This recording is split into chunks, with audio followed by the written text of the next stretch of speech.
Simpsons Index, an online spreadsheet that is also a podcast. This is the podcast. Coming to you out of SideQuest Studios, this is the Simpsons Index, episode 131. Hello out there, I'm your host, Elliot Jay O'Neill, and joining me today is the classic lineup. It's Danny Rosewell. I'm Danny Rosewell. And here as always, except when he's not, BT Calloway. No, hoi hoi. And thank you for joining us for the Simpsons Index. You're welcome. This is the podcast where we watch and review 3 episodes of The Simpsons at a time, but there's a twist. Each episode must come from a different decade. Danny, who are we sponsored by today?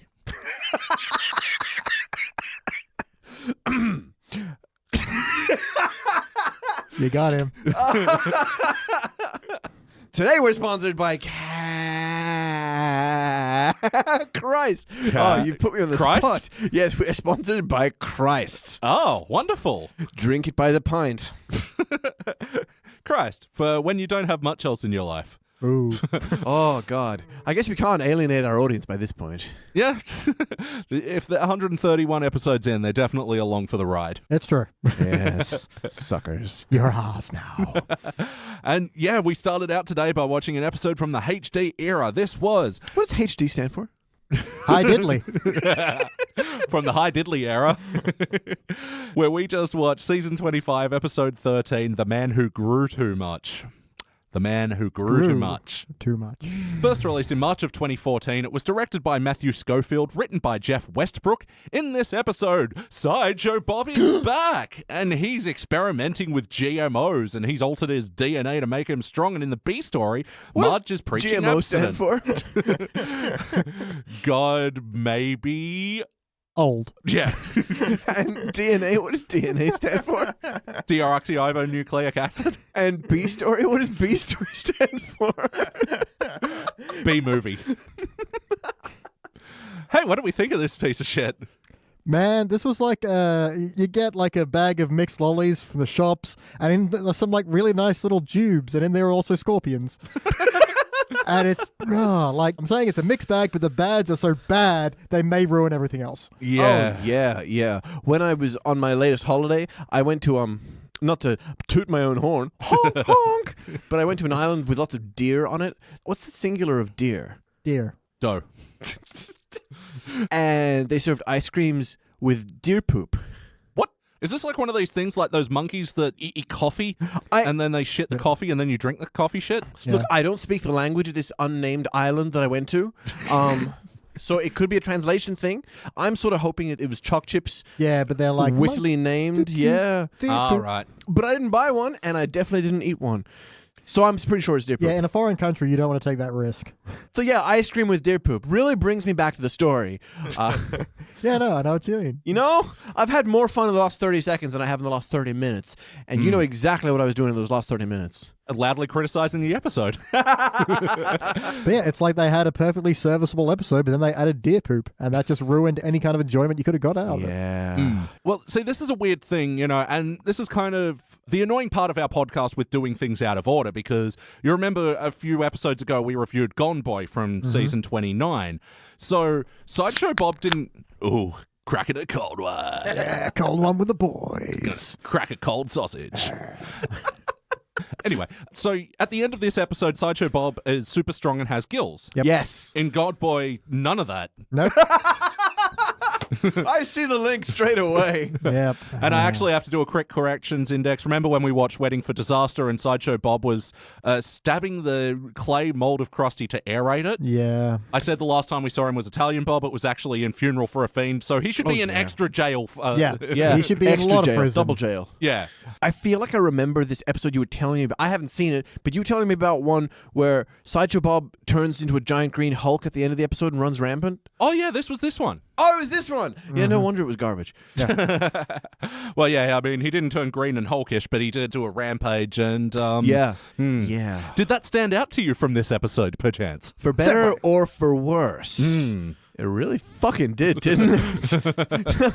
Oh, God. No, we'll get into the genetic mutation-y bit, which Fucking what sick acid trip of a scriptwriter is. Oh, what does stand out for me was how much I disliked him in the car license plate printing press thing. Yeah. And like he applies to go on testing by printing out 5 different things cutely saying, "Oh, may I please come along, blah, blah, blah. I'm going crazy." And then he stamps his foot just to show how crazy he is because we didn't believe him by someone that... Oh, my God. Fucking stamping 6 cute little questions instead of just saying to the guy right next to you, "You're standing right there, Bob. Come on, Bob." Use your mouth words.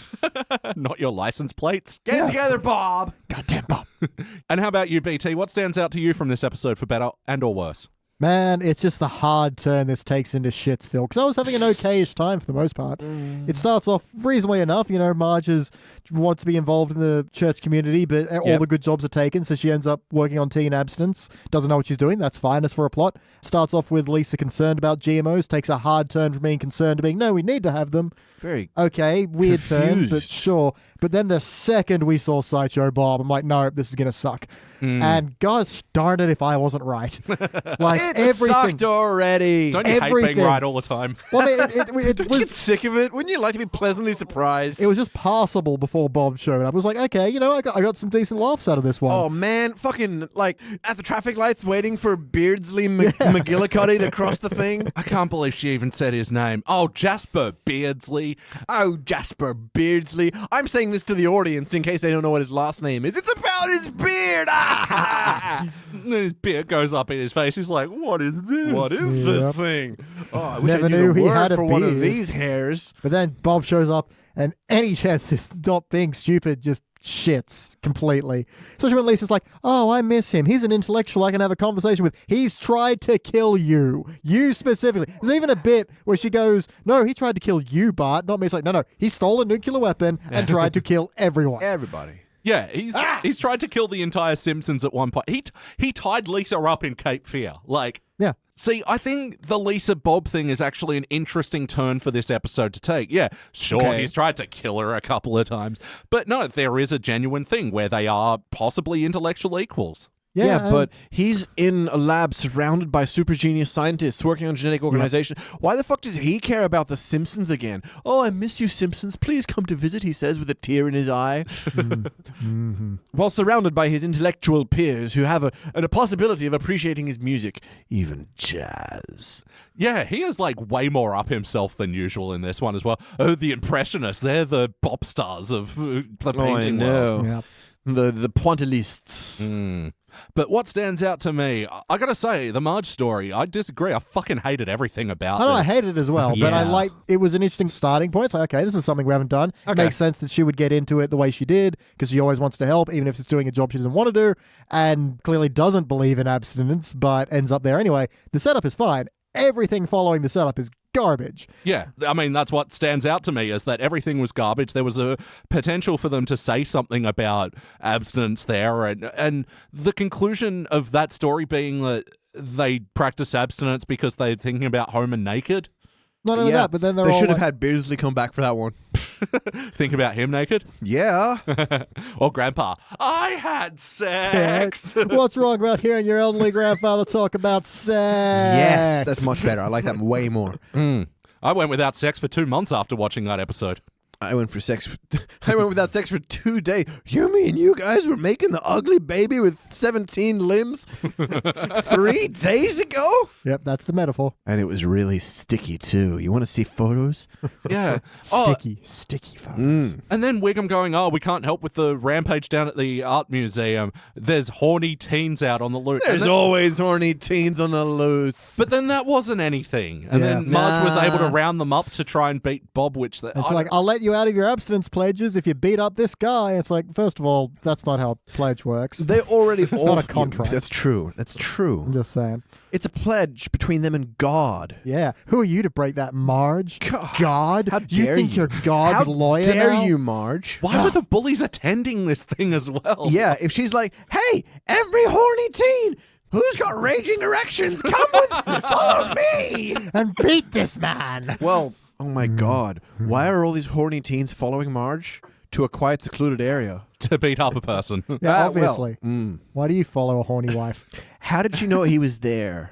Yeah, a lot of problems. I know, it's the least of the things, isn't it? Yeah. Why did Sideshow Bob sing again when Lisa's like, you can't possibly kill us without giving us one of your famous musical numbers? Hey, And he's like, remember when we did this in Cape Fear? Remember that, audience? We're going to do it again. and again, and again, and again, and again, and again. And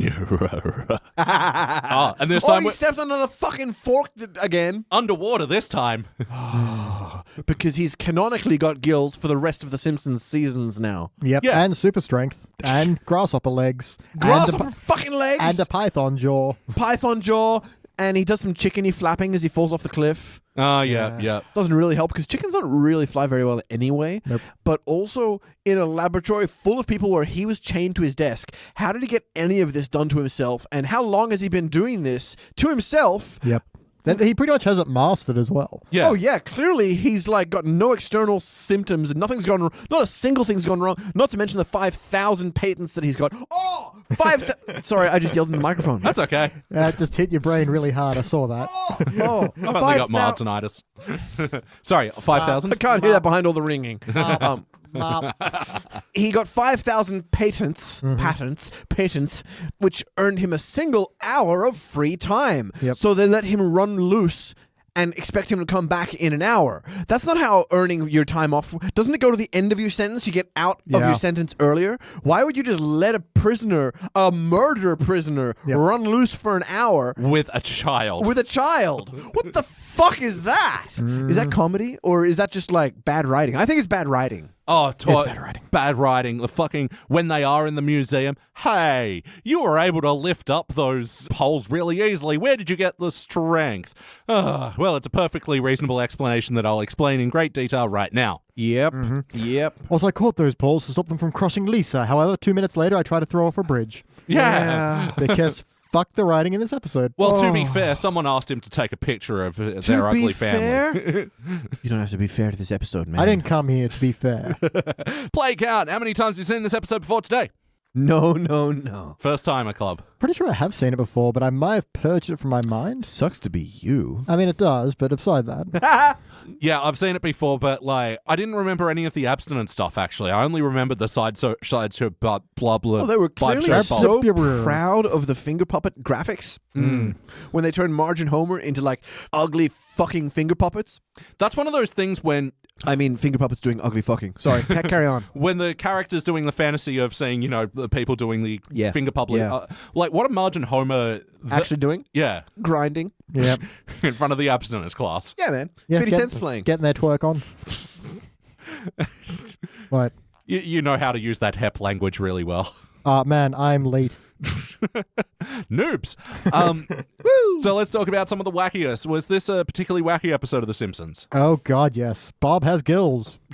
Bob still has gills. Yeah. I think that's going to be one of the main points that we keep coming back to for this episode. Because it's how he gets away. Oh, that dastard lives another day by gills. There was this one moment where he was deep-throating Kearney's head. Yeah. And Kearney's like, wait, I don't want to die inside some old man's mouth.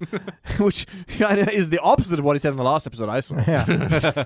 He wants to take a finger puppet home and Lisa fuck it. just like appeals to Bob's like ethics. He's like, Bob, surely you don't want to eat a helpless child? and Bob's like, yeah, I guess Yeah. you're right. Well, Then why did he have the Blech. jaw? Well, as Yes. Walt Whitman said, you don't want to eat a helpless child. Leaves of grass. Yeah. I like that no one's read Leaves of Grass, but everyone's heard of it, so you can just misquote as much as you like. As Walt Whitman once said, "Ode to joy in which I look into this episode and think, fuck, this is terrible." And that episode's name, Albert Einstein. Really, I only know Leaves of Grass because there was a scene in Breaking Bad where Dean Norris is reading it on the toilet. Yep. What's it about? Leaves. The scene on the toilet? Let's move on. This is not the Leaves on the Toilet episode. Yeah, look, I think we've like gone through a bunch of wackiness already, but how about the heart of this episode? Did you guys feel the bumps? It's garbage. I'm going to keep coming back to this as the one redeeming thing. I genuinely believe Lisa in this, in that she had a genuine affinity towards Sideshow See, Bob. I don't at all. in the slightest. Lisa Simpson, the Lisa Simpson, the one that you and I both know. The very first thing she did was gross fear-mongering about scientific research into GMOs. Like, of all the people in Springfield that quickly leap to paranoid conclusions, she's the one voice of scientific reason that'd be like, oh, wow, look at all the research these scientists are carefully doing. Vaccines don't cause autism. But no, she's like, wait a second, results unknown? Well, that could mean anything. Yeah, she literally calls a town meeting at the school before she's done the research. Legit. That's not Lisa. That is some fucking fear-mongering. That is like... That's some Jenny McCarthy bullshit. Yeah! That's some vaccines cause autism bananas. Indeed. I'll have to speak louder if you turn me down. In the absence of heart, because like that's the only point about like, because even in the teen abstinence story, there's no like Marge coming to reason that, you know, sex is good and stuff, but it's no problem if teens do it, but they should probably protect themselves, which should have been the message of this. It should have been the message, yeah. It should have been, instead of bringing Homer to the teen abstinence, bring Bart and go, this is what you're risking. I'm this Nice. old, this kid is this old, do the math. Yeah. You know how young I had this one? So how about the character integrity? Did this feel like an episode of The Damn, Simpsons? I just did the Lisa bit. Yeah, you did. Well, again, as you just stated, Marge is completely off on this one. Her awkwardness at teen abstinence is fine, but the message is wrong. It doesn't fit her own personal beliefs or anything. She has a very happy, active sex life. Yeah, we know that. Yeah, we know She that well. says it right there. Yeah. Dude, I was getting freaking nasty 2 days ago. Yeah. She loves snuggling her homie. And Bob is just all over the shop. He's just whatever character that. Sometimes he's the reformed criminal, so now he's the superhuman madman. Then he's this weird beast. Then he can be reasoned with. It's just whatever he needs to be in the scene. He just changes gears. He It's has no awful. character.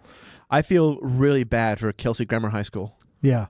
Because, again, he does a good job as Bob, but just the material He's got itself a beautiful is so... voice, you know? yeah. So much presentation and charisma in his voice. It's like hiring James L. Jones to like be a microwave voice or something like that. Your food is done. It's like, wow, what a waste of you, Mr. Jones. 30 seconds. in 500 meters, turn left. You don't know how microwaves work.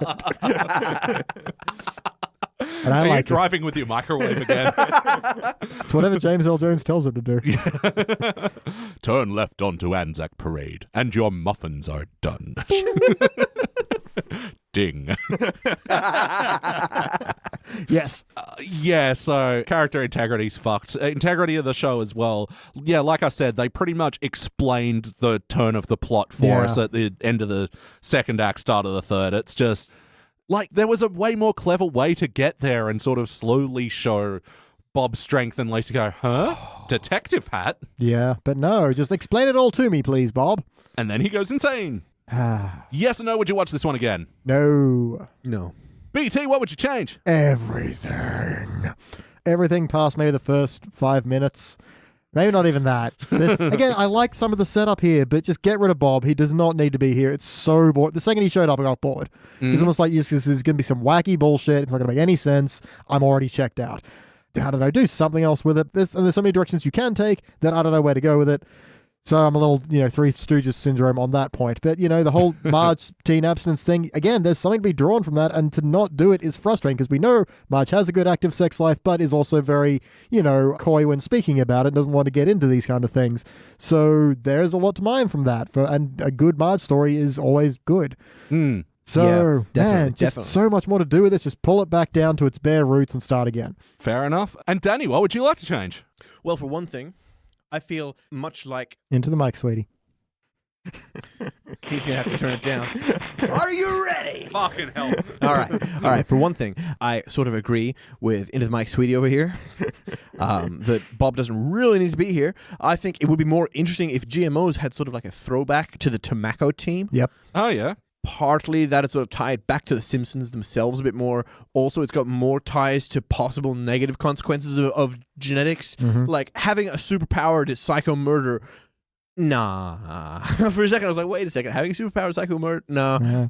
Having a superpower to psycho murder running rampant through Springfield isn't a realistic critique of GMOs. Yeah. Like, they've got the positives, sure.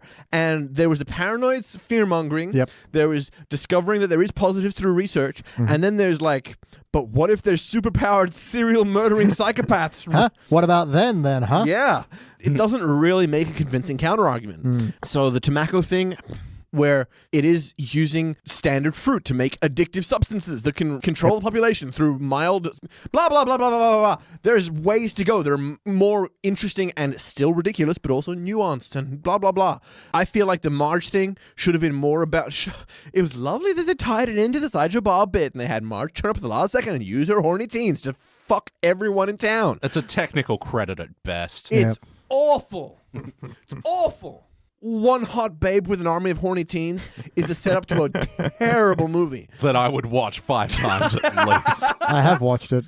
Oh, man. I mean, nothing. Church-going Marge and the army of horny teens. It's my new favorite band. I'm writing it down in the Index Festival. Instead, I'd quite like to see something where, like, Marge tries to connect with the kids, and then the church is like, "You've totally done the wrong thing. You sent the opposite message." Yeah. So then she goes strictly Puritan, and then that's the wrong message as well, and like she can't go the right way or the wrong way, and she does. You know the Simpsons episodes where the answer is, well, maybe there is no answer. Yeah. I'm raising a question and not answering it. This is my Marge voice. It is perfect. It is flawless. It's like she's right here in the room with a bunch of horny teens. You did forget her catchphrase, "I'm Marge." Me want homie. I got nailed hard like 3 days ago. It was sticky, and there were flabs of homie everywhere. Oh, Marge, not on the podcast. And I mean everywhere. We're sorry. Yeah. For nothing. But haven't we all been railed hard by a fat man in the last 3 days? What about you, Elliot? What would you like to change about this episode? When was the last time This you were pod- railed by a fat man? This podcast or this episode of The Simpsons? This is what you bring me on board for, man. Hardcore nudity. Yeah, look, I don't mind the idea that Sideshow Bob's in this. It's just the crazy fucking hard left turn. This is Yeah, like yeah. a left turn around a hairpin bend. Like, it's just not built up at all. So this comes back to one of my things where you're not going to do anything good with the Marge abstinence story, then fuck it off. Yeah. Just have a good A. Yep. Build it up. Take the time. Like, I don't even mind that Bob goes all super strength, super villain or Really? whatever. Really?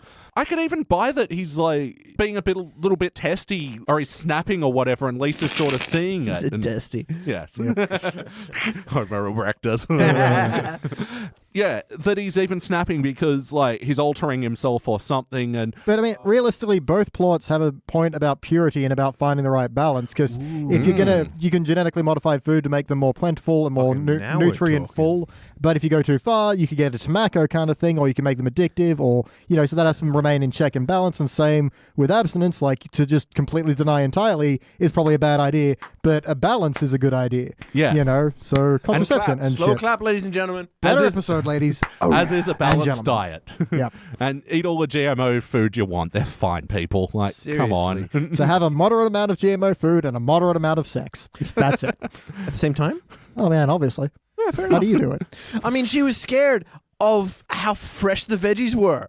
Oh no, my veggies are fresh. Yeah, they're not decomposing. No. How? Anything could go wrong. Oh God, they're staying fresh in their fridge.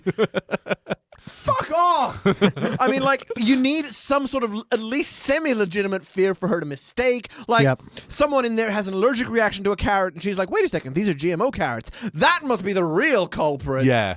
You know, something. Not, wow, these are some really fresh veggies. Wait a second. Maybe they're No, too fresh. I can't handle this much freshness. And I agree. Lisa would already know that GMOs are For fine real. for consumption. It should have been Lisa telling everybody else that, or the sensational kid in the school that was Yes, freaking who's the out one who about gets it. freaked out about it? Ralph? Ralph is pretty dumb. But he's not like, He's not smart enough to be that dumb. Yeah. yeah. Good It takes a point. certain level of smartness to be an alt-right chud, you know? Yeah, it's like the big point of the moment is not that the world hasn't become idiocracy in the sense that everyone's stupid. It's more that it's become a world of pseudoscience. Yeah. And like, because making very competent arguments that are still wrong because they're omitting certain facts, Yeah. but still competent arguments. I'm Jenny McCarthy, and I support this message. Yeah, that's it. Maybe it's the twins or something. No, maybe it's like the class watches something Jenny McCarthy-ish, and like everyone is just like, well, it was on TV, must I be don't know. true. When we start, we're watching, an old video from the class is being forced to Yeah. watch from like the 1970s. Lisa's all like, why don't we watch something new? And Hoover's like, okay, fine. Here's something on YouTube. Blah. It's Yes. like GMOs are murdering you. There, better Boom. episode. Better episode. Yeah. And yeah, the only guest star of this episode was Kelsey Grammer, and That God, wasn't Jenny McCarthy. Kelsey Grammer and Marsha Wallace, special guest voice. Yes. Yeah, this is the episode that has the little send-off for Yeah. Mrs. Krabappel at the end. Nice little dream sequence of Ned and then a black armband with a photo. Yeah. Not a particularly nice dream sequence. I mean, it was okay. It wasn't abhorrent. It wasn't as bad as the rest of the episode. It unfortunately references the earlier scene where Rod and Todd say they're going to get married to each other as they Have skip away. sex. That was weird. We're only going to have Yeah. sex once we get married to each other. Yeah, Mm. but see, I hate that bit, but Lots of sex. This sex is going to be like sticky all over it. Did I mention we're ancestral brothers? We're very religious. I'm not going to cut any of this, but it's a question of whether or not to do some creative censoring, yeah, make it funnier with censorship. But then I hate that joke, but then I like when they skip off and Ned's like, their skipping lessons are coming along. Yeah. But yeah, I thought the bit with, Ned Flanders going, oh, I miss her laugh, and then Nelson's like, ha ha. Yeah, I miss her too. Yeah, that's nice. I think that was a nice, tasteful enough way to send her off. I suppose, but it felt like out of tone with the rest of the episode. Yeah. Like Oh, they it did not weren't belong. Yeah, it had nothing to do with anything. It was the writers talking to the audience. Yeah, but that's fine because that's what it was. Like, she didn't die in canon or on screen because, she died in real life. So it was just like a to-audience nod. I'm okay with that. And she didn't die by canon like Maud. Incredible. Thank you. BT, do you have any other notes? I sure do. When the wave of children... Oh, by the way, also they have a Taco Tuesday, Oh, which yes. something very personal to Ellie and I, as we used to hold Taco Tuesdays. Pataco Good time. Tuesdays. Taco Tuesdays. But also, it goes for a bit too long, but I like Willie opens up the supply closet, looks at his mop and says, there's only room for one of us, and then puts the mop in. And Yeah. it goes for a little too long, but it was pretty... Yeah, the It Titanic. was poignant, but almost well executed. Yeah, Yeah, exactly. the whole "My Heart Will Go On" thing was a bit, too dragged out. But I saw a funny video on the net the other day. This mall started flooding, and there was a mall band there who just stopped whatever song they were playing, and they started playing "My Heart Will Go On." Nice. Beautiful. Nicely done, Mall Band. Yeah. There's a bit where Ned's saying to Marge, you need to get these teens to sign their John Hand bleep. I thought that was a good bit. Oh, that's what he said. Okay, Yeah. that's I that's didn't okay. hear it properly It's either. blink and you miss it, but it's there. When they're in the GMO office and they're like, we're changing the world one molecule at a time. Ooh, that'll take a while. Good point. Change it to 3 molecules at a time. Yeah. I kind of nothing to the follow-up joke. Yeah. Oh, honey, I'm going to be late. I mean, it was fine. Yeah. Self-aware corn. That was pretty good. Yeah. There was a jar that said acid wash jeans, but GENES. It was right after the bit, no, the corn bit, I mean. Yeah. It was right after they'd done the hype movie that Skinner found about terrifying corn in the Aztec things, you know? Yeah. Then, oh, look, we've got self-aware corn. It's Too doubling much up. corn. Yeah, it's Too much. doubling down on that shit. Yeah. And my final note is Bob's pretty good line of, revenge is a lot like love. If it happens, it happens. Yeah. Best part of the episode. Mm-hmm. Yeah. Oh, yeah, and Hans Moleman is dead. Oh, Again. yeah. Again. Yet again. Yep. It was the obvious joke as well, wasn't it? Where, Yeah. Sideshow Bob throws the cinder block and gnomes for sale. And it holds Fragile on the gnomes. ceramic gnomes. Yeah, yep. Oh, they're so gonna get. Oh no, it was him who got hit. I didn't see that coming. I did ha, actually. ha, ha, comedy, ha, ha. Bingo. Danny, any other notes? Danny, any other notes? Any other notes? Now Danny, you're just any other giving notes? yourself material. Any other notes? Any other notes? Nah, I'm pretty good with this. I wanted to mention the revenge is a romance thing, but he said it better than I did. I still haven't said it right.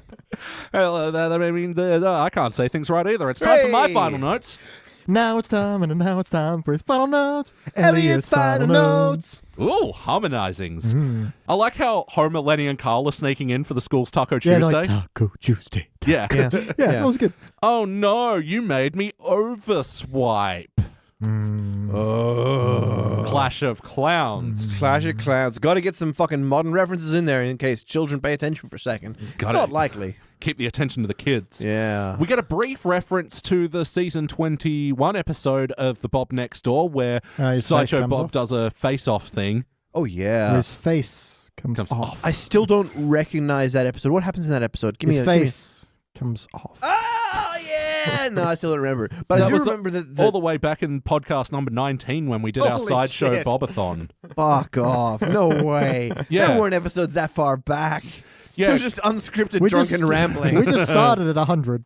So yeah, there's a neighbor that moves next door to the Simpsons, and Bart thinks it's Bob because it vaguely looks like him, and then they find out it is. He just sewed someone's face off and put it on his. Fuck a duck. Yeah. That is quite similar to the Joker in Batman. Joker takes his face off. Yeah, but that came much afterwards in the new 52 reboot. Get out of town. Yeah, Joker gets Much afterwards. Yeah, much afterwards. Like New 52 rebooted 6 years ago, I think. Hang on. I'm going to find this out. Googling on the index. Googling on the index. While you do that, Homer's got a really dumb Homer line. Overfed, I'm not familiar with that word. Yeah. Pushing the microphone through my eye. That word was bad because they were overfed squirrels, and really fat squirrels are funny. Chubby squirrels. The loft proves it. Google image that shit today. Yeah. You won't be disappointed. Bob and Lisa have a fucking let's call the whole thing off parody. You say modified tomato, I say modified tomato. Fucking call it off, you assholes. That song sucks. Oh, and they do another Marge going, Homer, it's nighttime. Shut your eyes. They're too bright. Yeah, Simpsons did it. 2012. He's right. Sorry. Simpsons did it, then Batman did it. Do you think the Joker was copying Sideshow Bob? Side joke, Bob. I did just Google Hey! chubby squirrels, and I am not disappointed. It's super cute. Oh my god, look at that one. He's got snow on him. Oh, if you're in the audience, you know what you're doing tonight. Masturbating with squirrels while horny teens rail Marge. You might need to leave. Oh, shit, man. Sorry, it's just...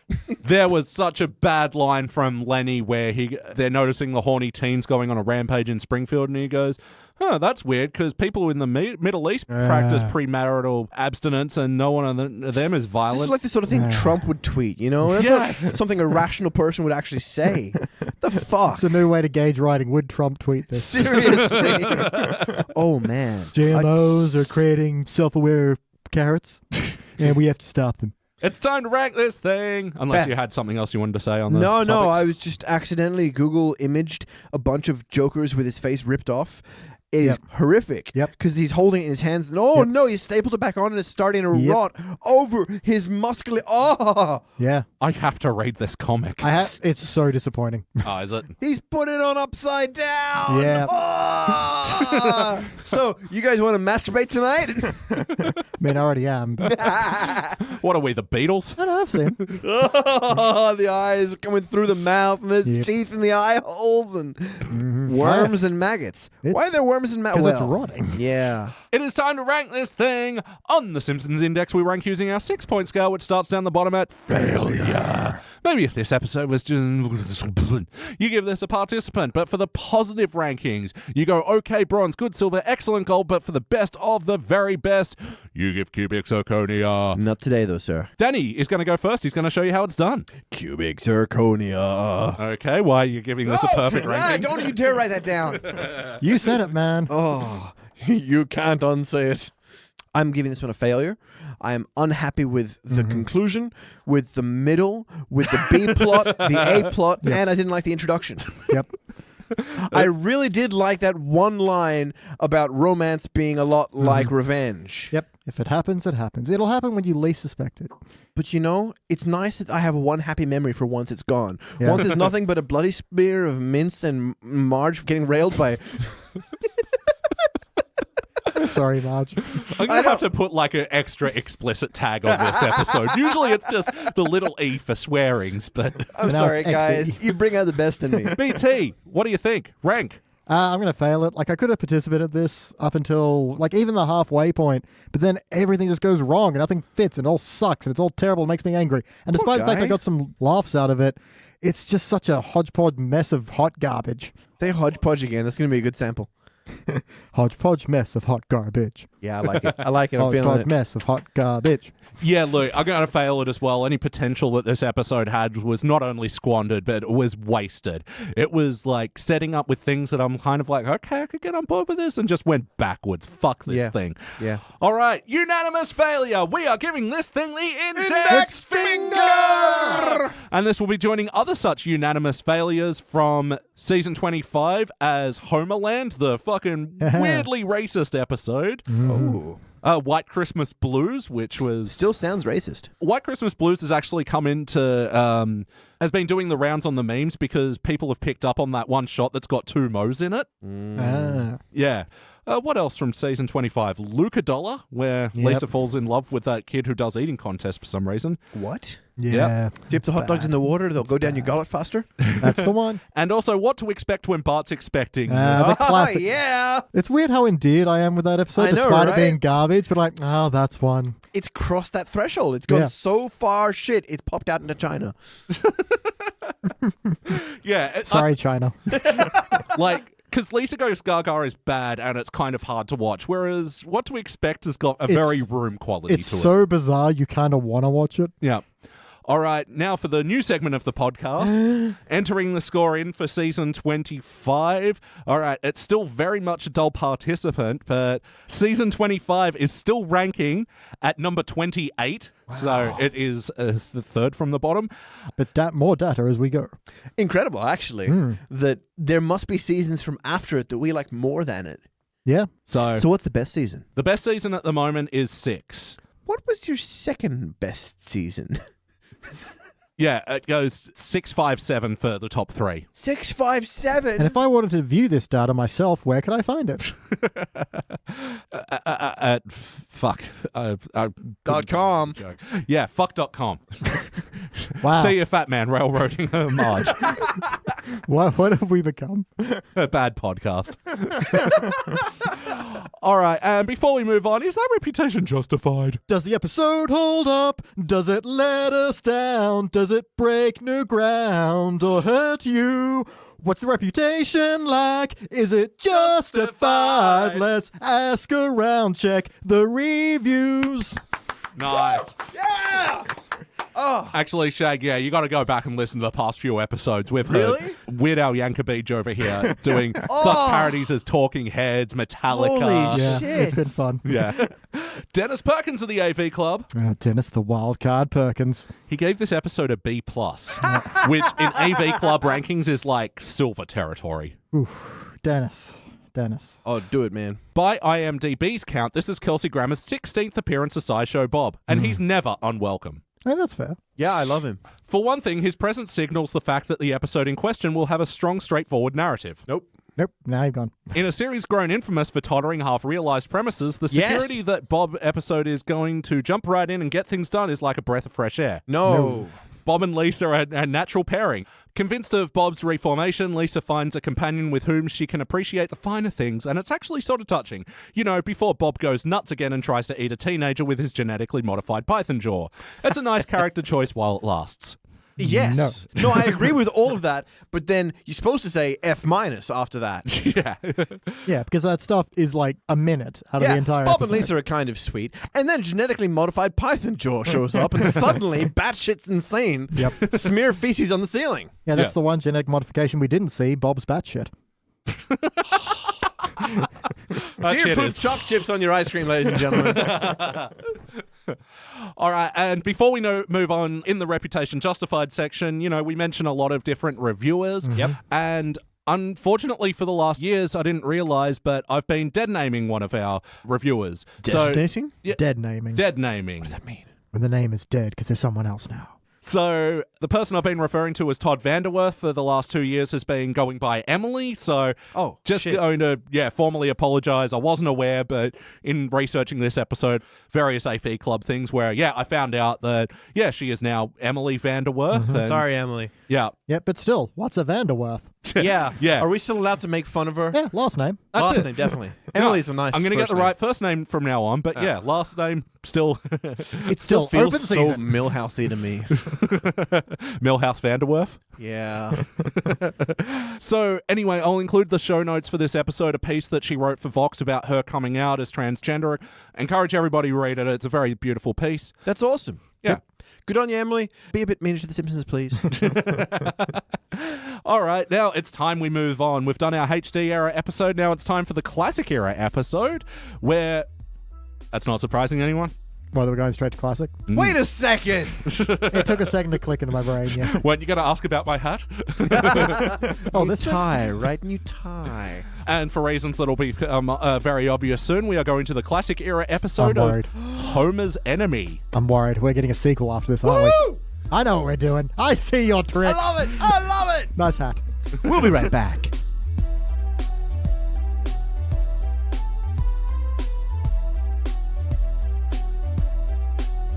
And we are back, and we just watched our classic era episode, for reasons that'll become apparent later.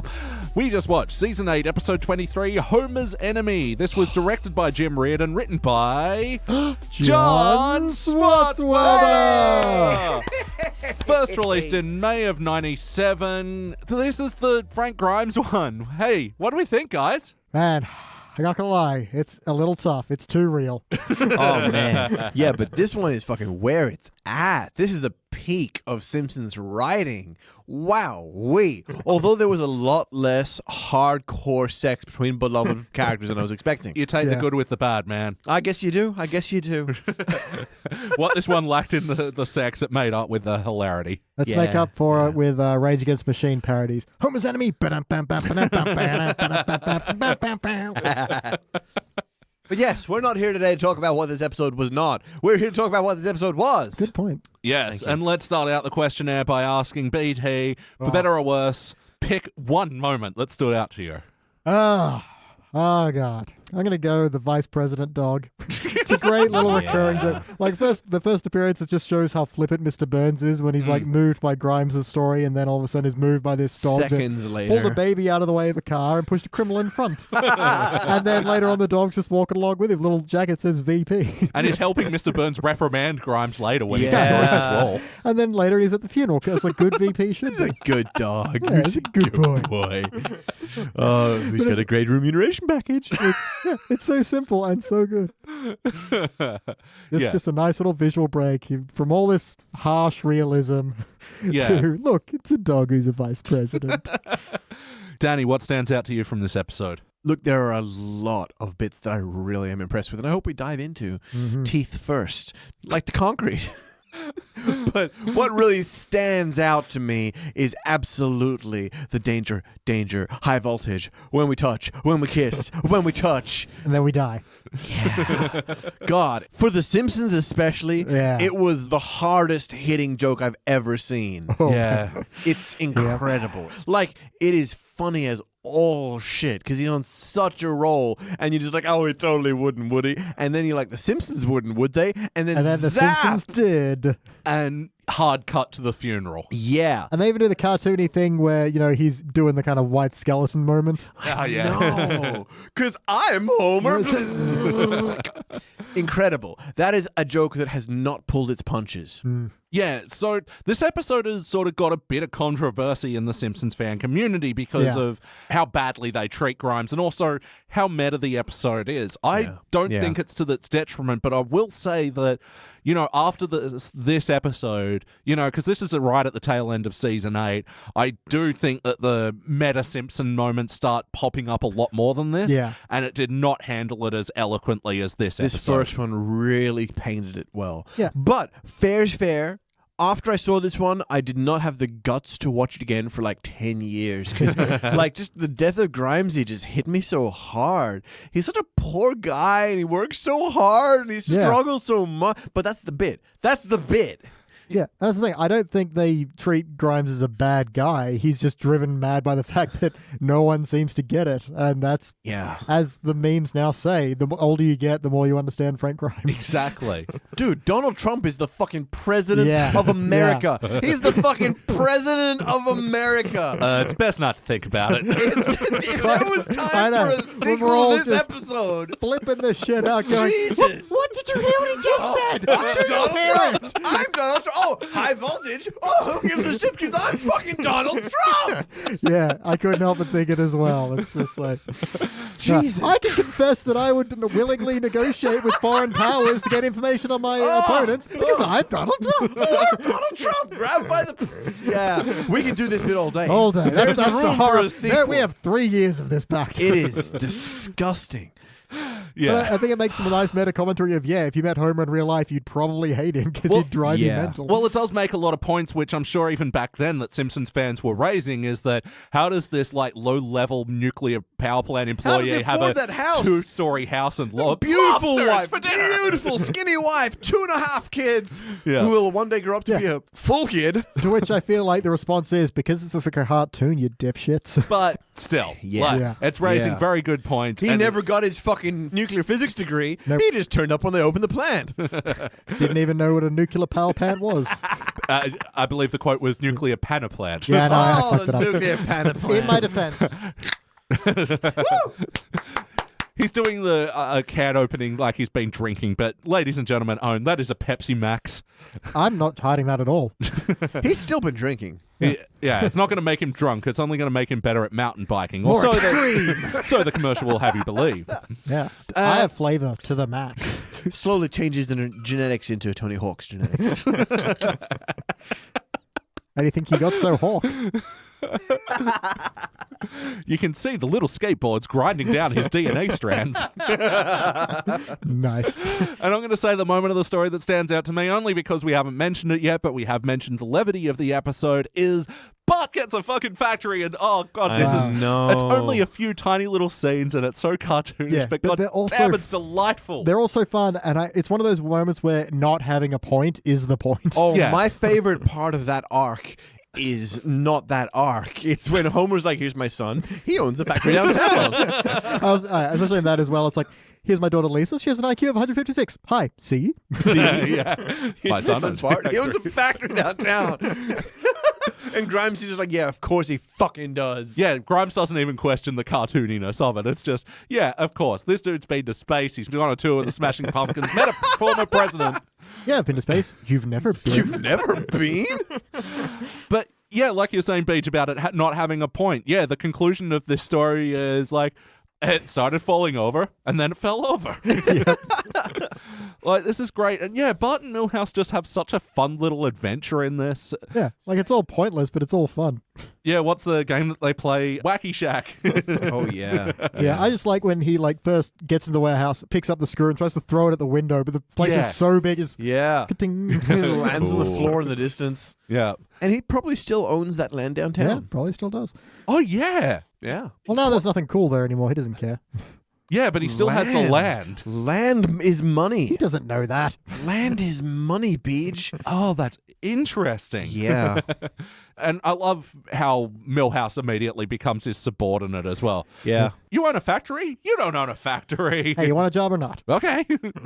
Oh, and the coffee machine. Oh. Drops a rat and then We gets the need coffee. someone to guard the place to make sure it doesn't get trashed. Yeah. He says after smashing the furnace with a baseball bat. Hey, they have to trash it. That's different. Yeah, well, at least he did better than Kirk. That was harsh, man. At least he did better than. Well, at least I did better than my dad.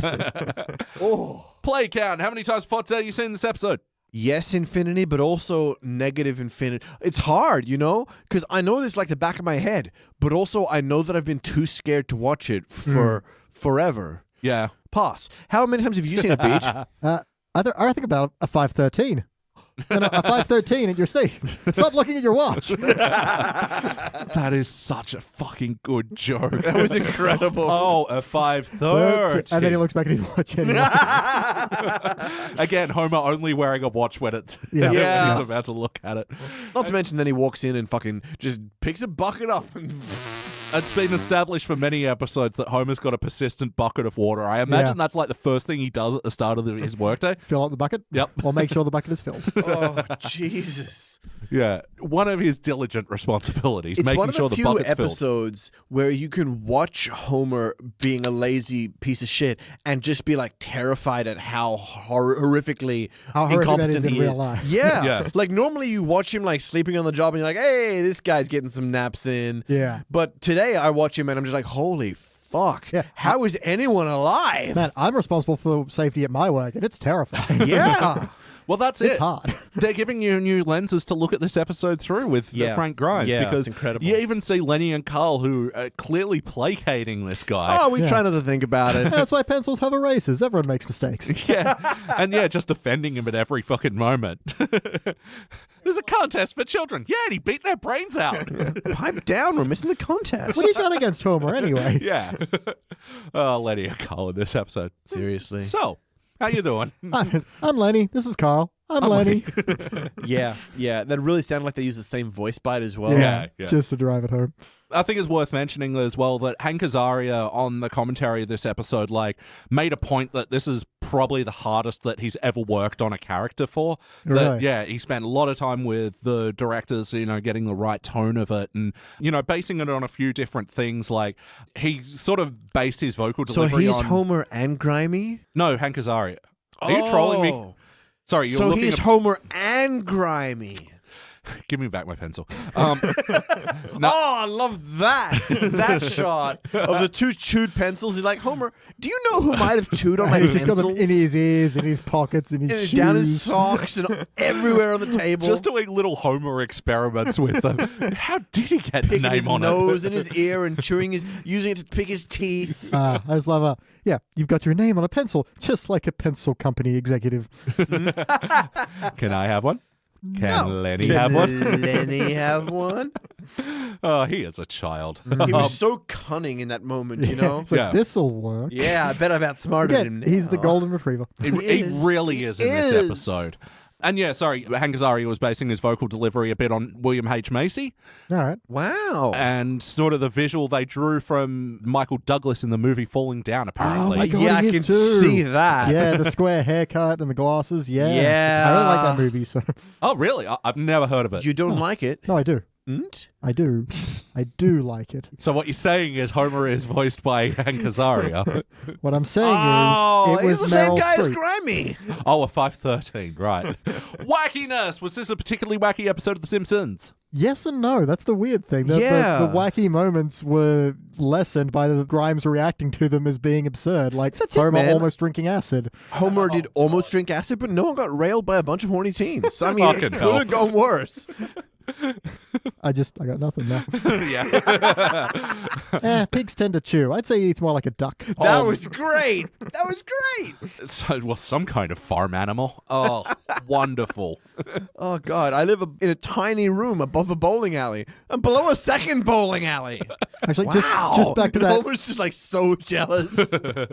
Just back to that pig duck bit. I'd like that kind of is a great little microcosm. I know, shut up. For this whole episode, because it's got Grimy being like, "Oh, it's disgusting. He's like a pig," and they're like, "Factually speaking, it's really more like a." suppose, So yeah, they're like, technically. they're so used to it that they're just trying to be accurate, but whereas Grimes is Yeah, using it to rip yeah. on him.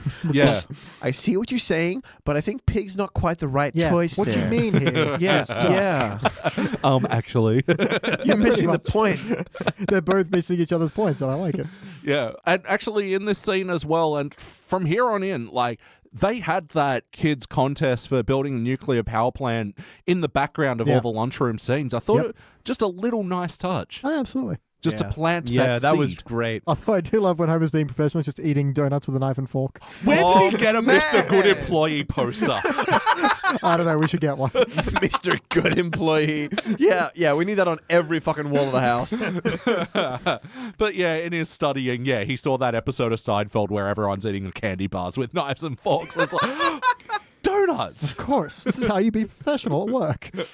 We should continue this conversation in the designated break period. That was pretty good for him. Yeah, still ignoring the imminent danger and all. Of course. Other wacky moments? I love Brockman's opening of, and if true means death for us all.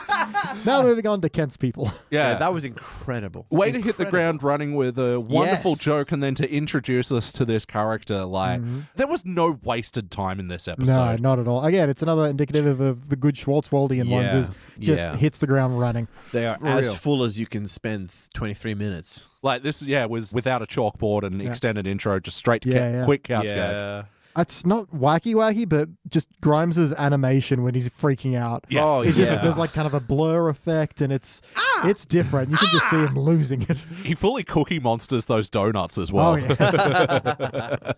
The parents taking footage of them waving at their son as they abandon Yes. him and drive For off. posterity, you know. Oh, yeah. They heard they were going to do a new segment on him as well and sent the footage in. the camera of their hand waving as they drive away.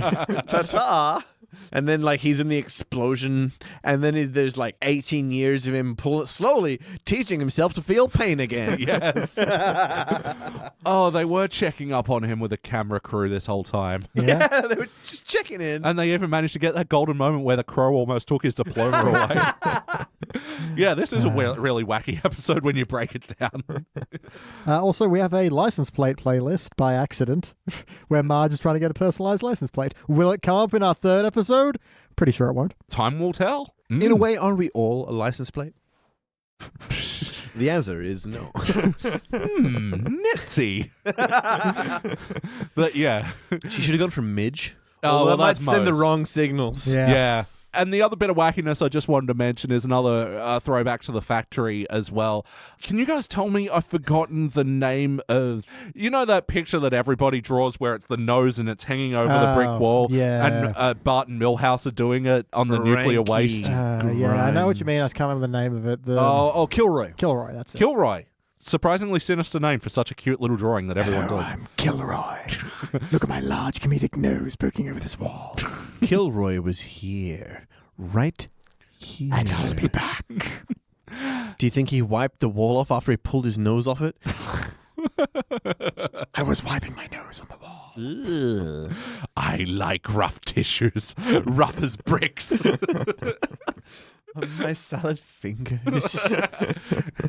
Yes, the feel of rust on my salad fingers is almost orgasmic. Okay, it's time to go. But before I go, I must touch this rusty kettle. Rusty spoons. All right, you were just talking about the rough tits. Yeah, you like the before feel we- of the rough tits. Before we time travel to Feel of 2001. rough tits on my fingers.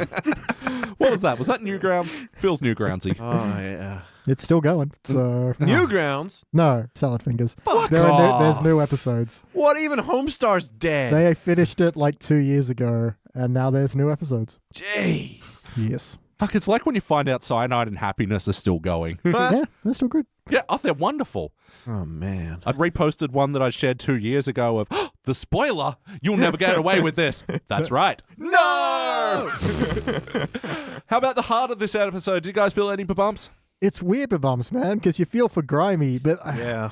Ugh. Sort of feel for Homer because he's an innocent, sweet golden Yeah, retriever. that's the thing. He's the innocent, sweet golden retriever who's in charge of people's safety at a nuclear power plant. Oh. You should not put a golden retriever in charge of people's safety at a nuclear power plant. Yeah, You know, Jesus that's a Christ. very good point with this one because, like I said, this is sort of the start of The Simpsons getting all meta on their own. You know, here's our tropes. They're saying, yes, we are a silly show. Yeah, but in future episodes, a lot of our problems are Homer is malicious and he's arrogant and... Yeah, he uses, instead of just being adorably dumb, he's using that adorably dumbness to get away with terrible things. Yeah, Yeah, he's a real sweetie in this episode. yeah, that's it. Dumb as 2 planks of brick, but, you know. Isn't it really the society's fault for giving him that job? That's it, man. He just showed up. No one had to give him a job. Yeah, don't hate the Trump. Hate the Republicans that elected I him. mean, yeah. Well, I'm going to be putting my vote towards President Oh, Dog. I would not vote for Trump. I would No. vote for President VP Dog. Yeah. Um, But yeah, I mean, Homer is the lovable, absent-minded side of him and now Yeah. where, you know, he can do something as simple as look over the obviously doctored flyer that's, for the model building contest. Yep, clearly has words cut out of it, an entire circle where a coffee cup mug was used to trace. yeah, it's sort of amazing how himself he can be. He is Homer distilled in this episode, you know? Yeah. Pure, undiluted Homer. Yeah, and it's almost like I think it would have been so hard to continue The Simpsons after this episode as well, because this is almost a love letter to the fans who are like, hang on, how is this guy not only still alive, but this would have been a beautiful conclusion to The Simpsons. There's that great moment of Lenny's when Grimes thought he should have been killed dozens of times. 315 times by my count. Again, I remembered that one. It was 316 because Stone Cold says so. I see. So many more than dozens, though. And so also, many more. But also the awareness that, that should have happened. Yeah, absolutely. Absolutely. Yeah, so the heart is a tricky question with this episode. You'll feel something, but it'll most likely be confused and conflicted. Yeah. Like when he flips out and runs around to his own destruction in this suicidal fury at how the whole world is enabling this moron to become president of to become nuclear dictator of America, to become shit, I can't even say it right. Nuclear dictator. I think there's something we all can empathize with there. Yeah. Surely he is the Prometheus of his time. Absolutely. And then the brief snip as his life is cut short by his own hubris. The hubris that truly is deserved for Homer. That was Homer's fate. Absolutely. Unquestionably. And it yet, was in his office. And then Homer is snoring at the funeral, and Lenny's like, that's our Homer. And everyone, even Reverend Lovejoy, says, Homer. Frank Grimes, or Grimy as he'd like to be called. And there's only one possible source he could have got that from. Truly, legitimately, the best way to end the Simpsons episode. It's as a season altogether. Yeah, altogether. That was it. It's a little bit jerk-ass, but it's not... But not intentionally. Yeah. Not maliciously. He fell asleep. Like, So it's on those poignant notes that we'd like to announce the end of the Simpsons Index. I've been your host, Elliot Jay O'Neill. Hey, by my count, I've still got 100 of these things to do. I've been Elliot Jay O'Neill. Hey, I'm Elliot Jay O'Neill. Except when he's not. Elliot Jay O'Neill. But the one theory that I've said a couple of times on the podcast, I don't know if I said it to you, Danny, but I stumbled upon this when we reviewed the Carpenter Kraftwerk Burns, whatever. Burns the Carpenter Kraftwerk. Yep. Yeah, the one where the German conglomerate buys the nuclear power plant, is that they are desperate to sell the plant back to Burns once they realized how horribly the safety standards of it are. Yeah, and how much it'll cost to bring it up to code. Yeah. That Homer, specifically. Once they realized Homer works there. And they fired Homer. Yeah, they fired Homer because he was an inept safety officer. Then they saw how, horribly... But those are all the results of Homer. Let him finish. Oh, I see. So Burns gets the plant back and he brings Homer back. My theory is the reason that Burns keeps him around because he's ignoring the costly safety. Yeah, anyone doing their job properly would be like, you have to bring this up to code and it's going to cost $10 million. But the first thing Mr. Burns does is cancel all the repairs and rehires Homer. But it's not. At least it's not going to cost the nuclear meltdown. Look, man, saving $10 million today is worth a nuclear meltdown tomorrow. You know, Chernobyl, now on HBO. But ultimately, though, guys, did this feel like an episode of The Simpsons? It was its first big meta turn, so in that sense, it's absolutely The Simpsons. It's just the fact this is its first meta turn means it isn't overstaying that meta welcome. You know the one with the critic in it? Yes. Yep, Jay Sherman.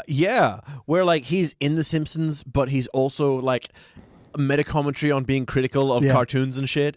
That's sort of what it felt like to me, you know?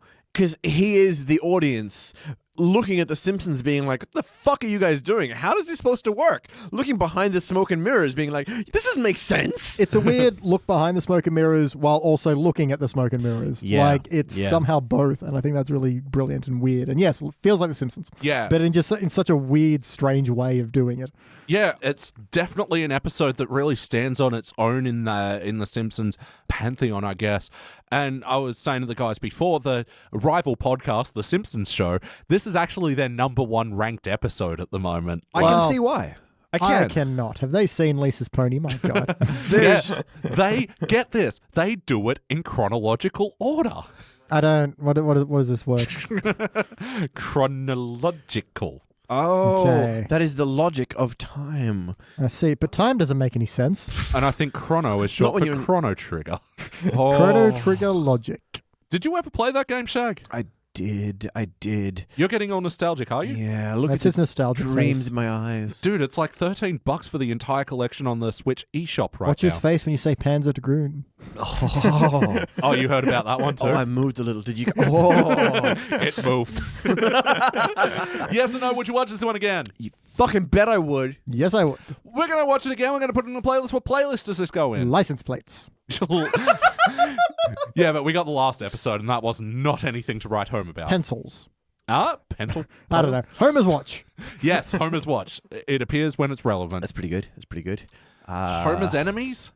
Yeah. Were there any There are other few and enemies? far that- I mean, between. later There's on, that security guard that hates him. yeah, when there's the sanitation commission. Yep. Times that Homer saves the plant, the meltdown, yeah. the buckets Yeah. of waters and things. Yeah, bucket of water on the Yeah. desk playlist. Yep. Bart jobs? Sure, why not? Bart job. Yeah, Yeah, he pretty- handed out Thai food This menus. goes very nicely with like the one where Bart, where they get stranded and Bart becomes a courier because one, Yeah. Yep. Homer pours a bucket on the control panel, Oh. and two, Bart has a job. Yeah. Oh my god, double playlist time. Yeah. Lobster episodes. Yeah, pair this with Pinchy. Yeah. Rest in peace. Rest in Pinchy. Rest in butter. Pass the bottom. Yeah. There's a quote. I want to pair it with another quote that I can't remember where it comes from. It's the bit where Homer's sitting in the car and he goes, Marge is like, why aren't you at work? The car won't start. I don't feel well. I am at work. Get off the road, Marge. I'll pair that with the one who's like, I'm not pouting. I am something. It does like a Yeah. very similar bit and I can't remember where it's from. Yeah. No, I get that. To professionalism. Down to beer. Fantastic. Yeah, were there any other contest episodes? Like, I feel like that same sort of rule of threes is Yeah, being Mr. used. Mr. Burns judging a contest, so Burns is air. Put that with this. Yeah, Oh, yeah. The Race Up the Mountain episode, that has Burns judging a contest. Oh, sure. Mountains of Madness. Yeah, this Oh, the diorama rama. diorama-rama, all the science dioramas. Yeah, because I feel like this trope has been used before. Ralph's crappy entry. Yeah. Yep. I love Yeah. that. Malibu Stacy. Cross that out. Nuclear power. Of course, Smithers loved it. He would. And it was adorable. Come on. Yep. And then Martin's overachiever entry. It's powering the room right now. Oh, poor Martin. Yeah. Cool. That's good for playlist. BT, would you like to change anything? Oh, no. Danny, I would really you? don't think there's anywhere you could tweak. Tweak these nipples. Thank you, All Mr. right. Railroading. Thank you. Look, it's a tough job, but someone's got to screw it. Do it. I hesitate to ask what you'd change about this episode. More tits! Yeah, look, I am dangerously underqualified to change this episode in any That's good it, way. man. This is as tight writing as it gets. It's not the only greatest episode, but it is as good as it gets. Ooh. And guest stars of this episode, do you guys know who was playing Executive Frank Vice President? Welker. Yep. Yes. Executive Vice President Dog was played by Frank Welker. Oh, God bless that classic. man several Yeah. times over. What a hero. BT, any other notes? Yeah, absolutely. Well, you could invite him over for dinner, get him all fed up, and then bam, old fork in the eye. Could you do it without the fork in the eye? That's the first time for everything. And then when Homer's trying to leave to go to the contest, he just speaks to a photo of Lenny and just says, Lenny, tell stories I've gone home to work on the contest. But it's Lenny's signed photo says, have a cool summer, Lenny. Nice. Have a cool summer. Yeah. Hope we meet up after graduation. Just that whole bit with Grimesy's bag lunch. Yeah. Yep. Yeah, he asks for it back. Yeah, he still takes like 3 more bites in quick Yep. succession. And just Homer's whole bit where he wanders into Grimey's office and then he tells him to leave. He's like, okay, take me out to the ball game. Oh, yeah. Shouldn't you go back to your office? Oh, if I had a nickel for every time anyone told Oh me my that. God. That was the line. Yep. Outside of that, no, I am done. Danny, do you have any other notes? I really did want to mention Homer like sticking around in Grimesy's office, which Beach just did, of course. He also got the lunch bag one where you throw it in the bin and then he slowly reaches for it and doop-de-doop-de-doop as soon as Frank turns back. And then Frank takes another few steps and he reaches for it. Okay, Frank. Yeah, but the Beach got that one as well. So but the one he missed, of course, is when Frank's like, you don't deserve any of this shit. You're a fat, lazy, stupid piece of garbage. And Bart's like, yeah, he's got your number, man.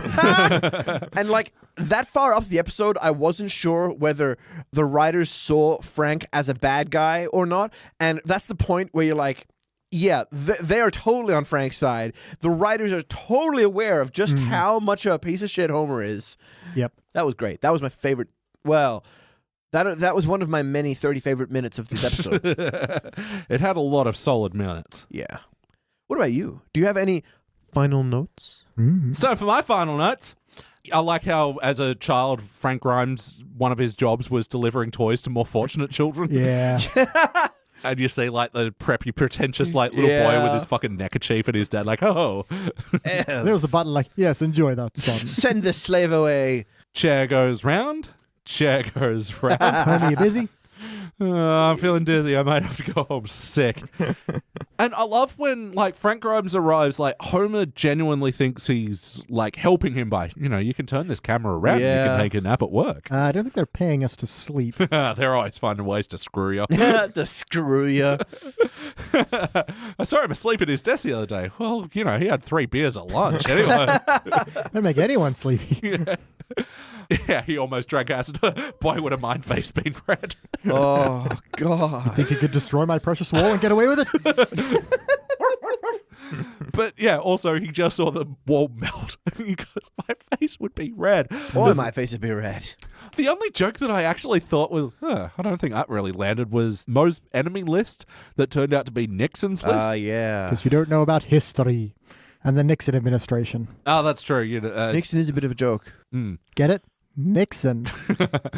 Hardly knew him. Oh, yeah. Want to see my Grammy? Fucking amazing. Yeah. Grimes is right. If he'd have been in any other country, he would have starved to death by now. Yeah. Maybe except Australia. And he was trying so hard to impress Grimes and make friends with him. It was, oh my God, he's here. Oh, that was doing so the fingers. sweet. That was so sweet. Yep. Like, it doesn't stop there. Like, because especially when he does decide to be a bit more diligent. Yeah. And he does take on the model building He contest. really wants it to work, Yeah. I wouldn't interrupt him, sweetie. Homer said he's, doing some high-tech... Genius at work. Yeah. Marge, have we got any elbow macaroni and glue on sparkles? Or even the final result. Well, it's just the plant we have now, only added these fins to reduce air resistance. And I thought this green stripe was rather sharp. Agreed. First prize. It's $10. I forgot about that. That is so good. And, Rat's going into Moe's playlist as well. Yeah. All right, everybody tuck your pants into your socks. It's time to rank this thing. BT, you're up first. Oh, man. This is such an odd one in the sense that it's so aware and yet so good at being aware. Yep. My feelings range like the entire Metal Gambit except for bronze. Interesting. Yeah. Oof. I think because this can be viewed so many different ways, like it was some kind of cube, I may have, like some kind of transparent cube, I may give this a cubic zirconia. Whoa. But I'm also not sure about that because it's so weird to fit this one in. It's so unconventional, and yet it's so deep and complex in its own understanding of itself. Yeah. I'm going to reserve the right to blurt out something else, but I think I will go cubic zirconia for the moment. Well, look, I'm going cubic as well. Why? Well, we say the difference between gold and cubic is excellent and essential. I think this is essential. I get the criticisms lobbed against it, but god damn, it is such a fucking good ride along the whole time. And, we have criticized so many meta moments in The Simpsons, but I think we hit the nail on the head. This is an endearing version of Homer in this that kind of redeems that. He's a piece of shit and he's endearing. Yeah, it keeps that balance ridiculously well. And it shows that the writers do know what's going on. They're not they are self-aware that their protagonists are essentially antagonists, you know? Yeah. And Danny, what would you like to rank it? Failure. No, of course it's a fucking cubic. This is as good as writing gets. It is complex and tight and fast-paced. There's not a wasted line or second or shot. All the characters are so true to their nature, and Frank Grimes is at once the critics and the audience, and Homer is so well-meaning and intentioned and desperate to like Frank Grimes and trying so hard to do the right thing. And there is heart. We didn't ask about the heart, but that is the ba-bumps. That's the ba-bumps right there. This is a beautiful episode. It's so different to My Little Pony, where the heart is pure and inside the storyline. Yep. Yeah. Here it's like an inside-outside. The heart is because you're looking at it from the outside. Yeah. But it's just as powerful to me. When I was a little kid, I hated watching it because it was so cringy and like you watched a guy die. And now I watch it and it's so good. I just, wow, man. What'd be kind of fun is to watch this episode again, but only the scenes with Grimes in it. I just skip out all the kind of endearing moments, like to see what Grimes sees. Yeah. I think it'd be maddening. I think that's why the factory story is so necessary. But just cut out that and cut out any scene where Grimes isn't there. Yeah. And all you get is just the chaos that he sees Homer doing, and none of the redeeming moments. Like, you wouldn't even see Homer, like, being all worried about everything being perfect. Or him being all, do we have any elbow macaroni and stick on glitter? Just see how much of a dipshit he is coasting through life with his Grammys and his you're trips to literally space. only seeing the bad. Yeah. Lobsters for His dinner. lobsters and his gorgeous wife.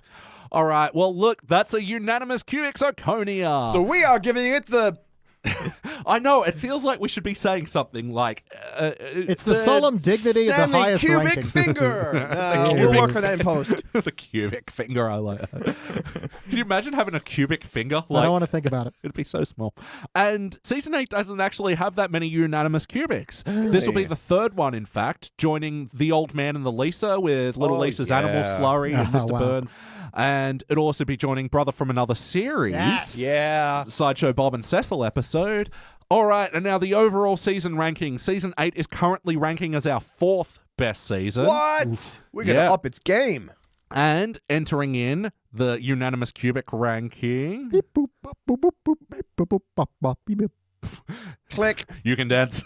You can dance. Everybody look at your pants. All right, it's still ranking as a shiny gold. Everybody, water your plants. Yep, it is holding its place as our 4th best season. It did bump it up a little bit, but season 7 as our 3rd best season is holding quite a few decimal points above that one. So it's unlikely that'll get toppled anytime soon. Yes. That's this interesting new segment. No, I thought it the was data awesome, is actually. interesting. Yeah, no, it's really cool. How many episodes are left in season 8? How many chances do we have to bump it up? 10. We have reviewed 15 out of 25. Okay, so if we give it another 10 episodes, it could still creep up there to like, we Yeah, just and need some solid cubics, right? Oh, And yeah. there's some great season 8s left to go. Yeah. There's Homer's Phobia, you know, the zap. Oh, yes, the Cobras. And Simpsons califragilisticexpialinoid gruntius. Cherry bobbins. Yes. Margin the Pretzels, the Springfield Yeah. Files, the X-Files Oh, crossover. love it. That's a cubic. El Guaranteed cubic. Viaje Misterio de Nestor Homer, the Find Your Soulmate.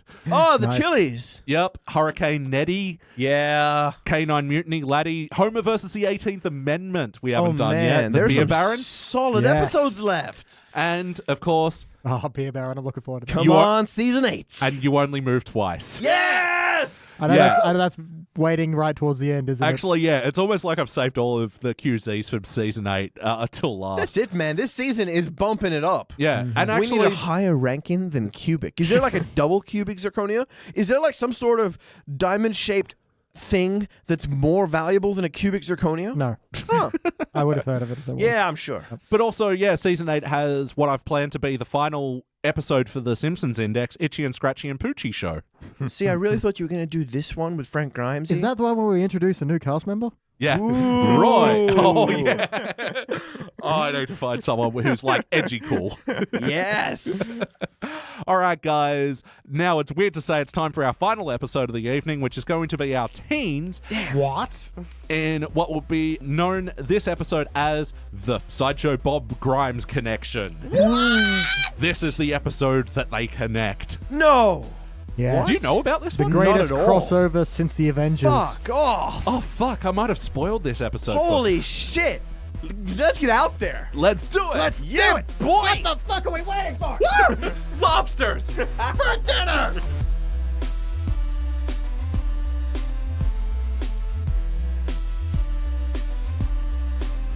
And we are back, and we watched our teens and final episode of the evening. Fuck, that's weird to say. That's an awkward sentence. Yeah, classic and final teens episode, season 14, episode 6, The Great Louse Detective. First released in, yeah, I know, right?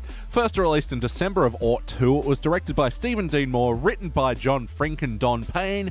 In this episode, concluding the Sideshow Bob and Grimes connection. This is the one where someone is secretly trying to kill Homer, and they Spoilers, bro. enlist the help of Sideshow Bob, and it turns out it's Frank Grimes' son. Frank Grimes' son enlisted the help of Sideshow Bob to kill Homer? Yes. Is that what I said? No. It was like grammatically ambiguous. That's the middle name in quotes for me as I enter the wrestling ring. Elliot, grammatically ambiguous. O'Neill, Neil. Guys, what do we think? It's all right. I liked it, and then I didn't like it. Ain't that a weird thing? The mystery was pretty fun. I mean, have you seen this one before? We were debating it earlier. I have not. Yeah, because I remember the first time I saw it, I'd forgotten Frank Grimes and didn't make the connection on the visual. Yeah.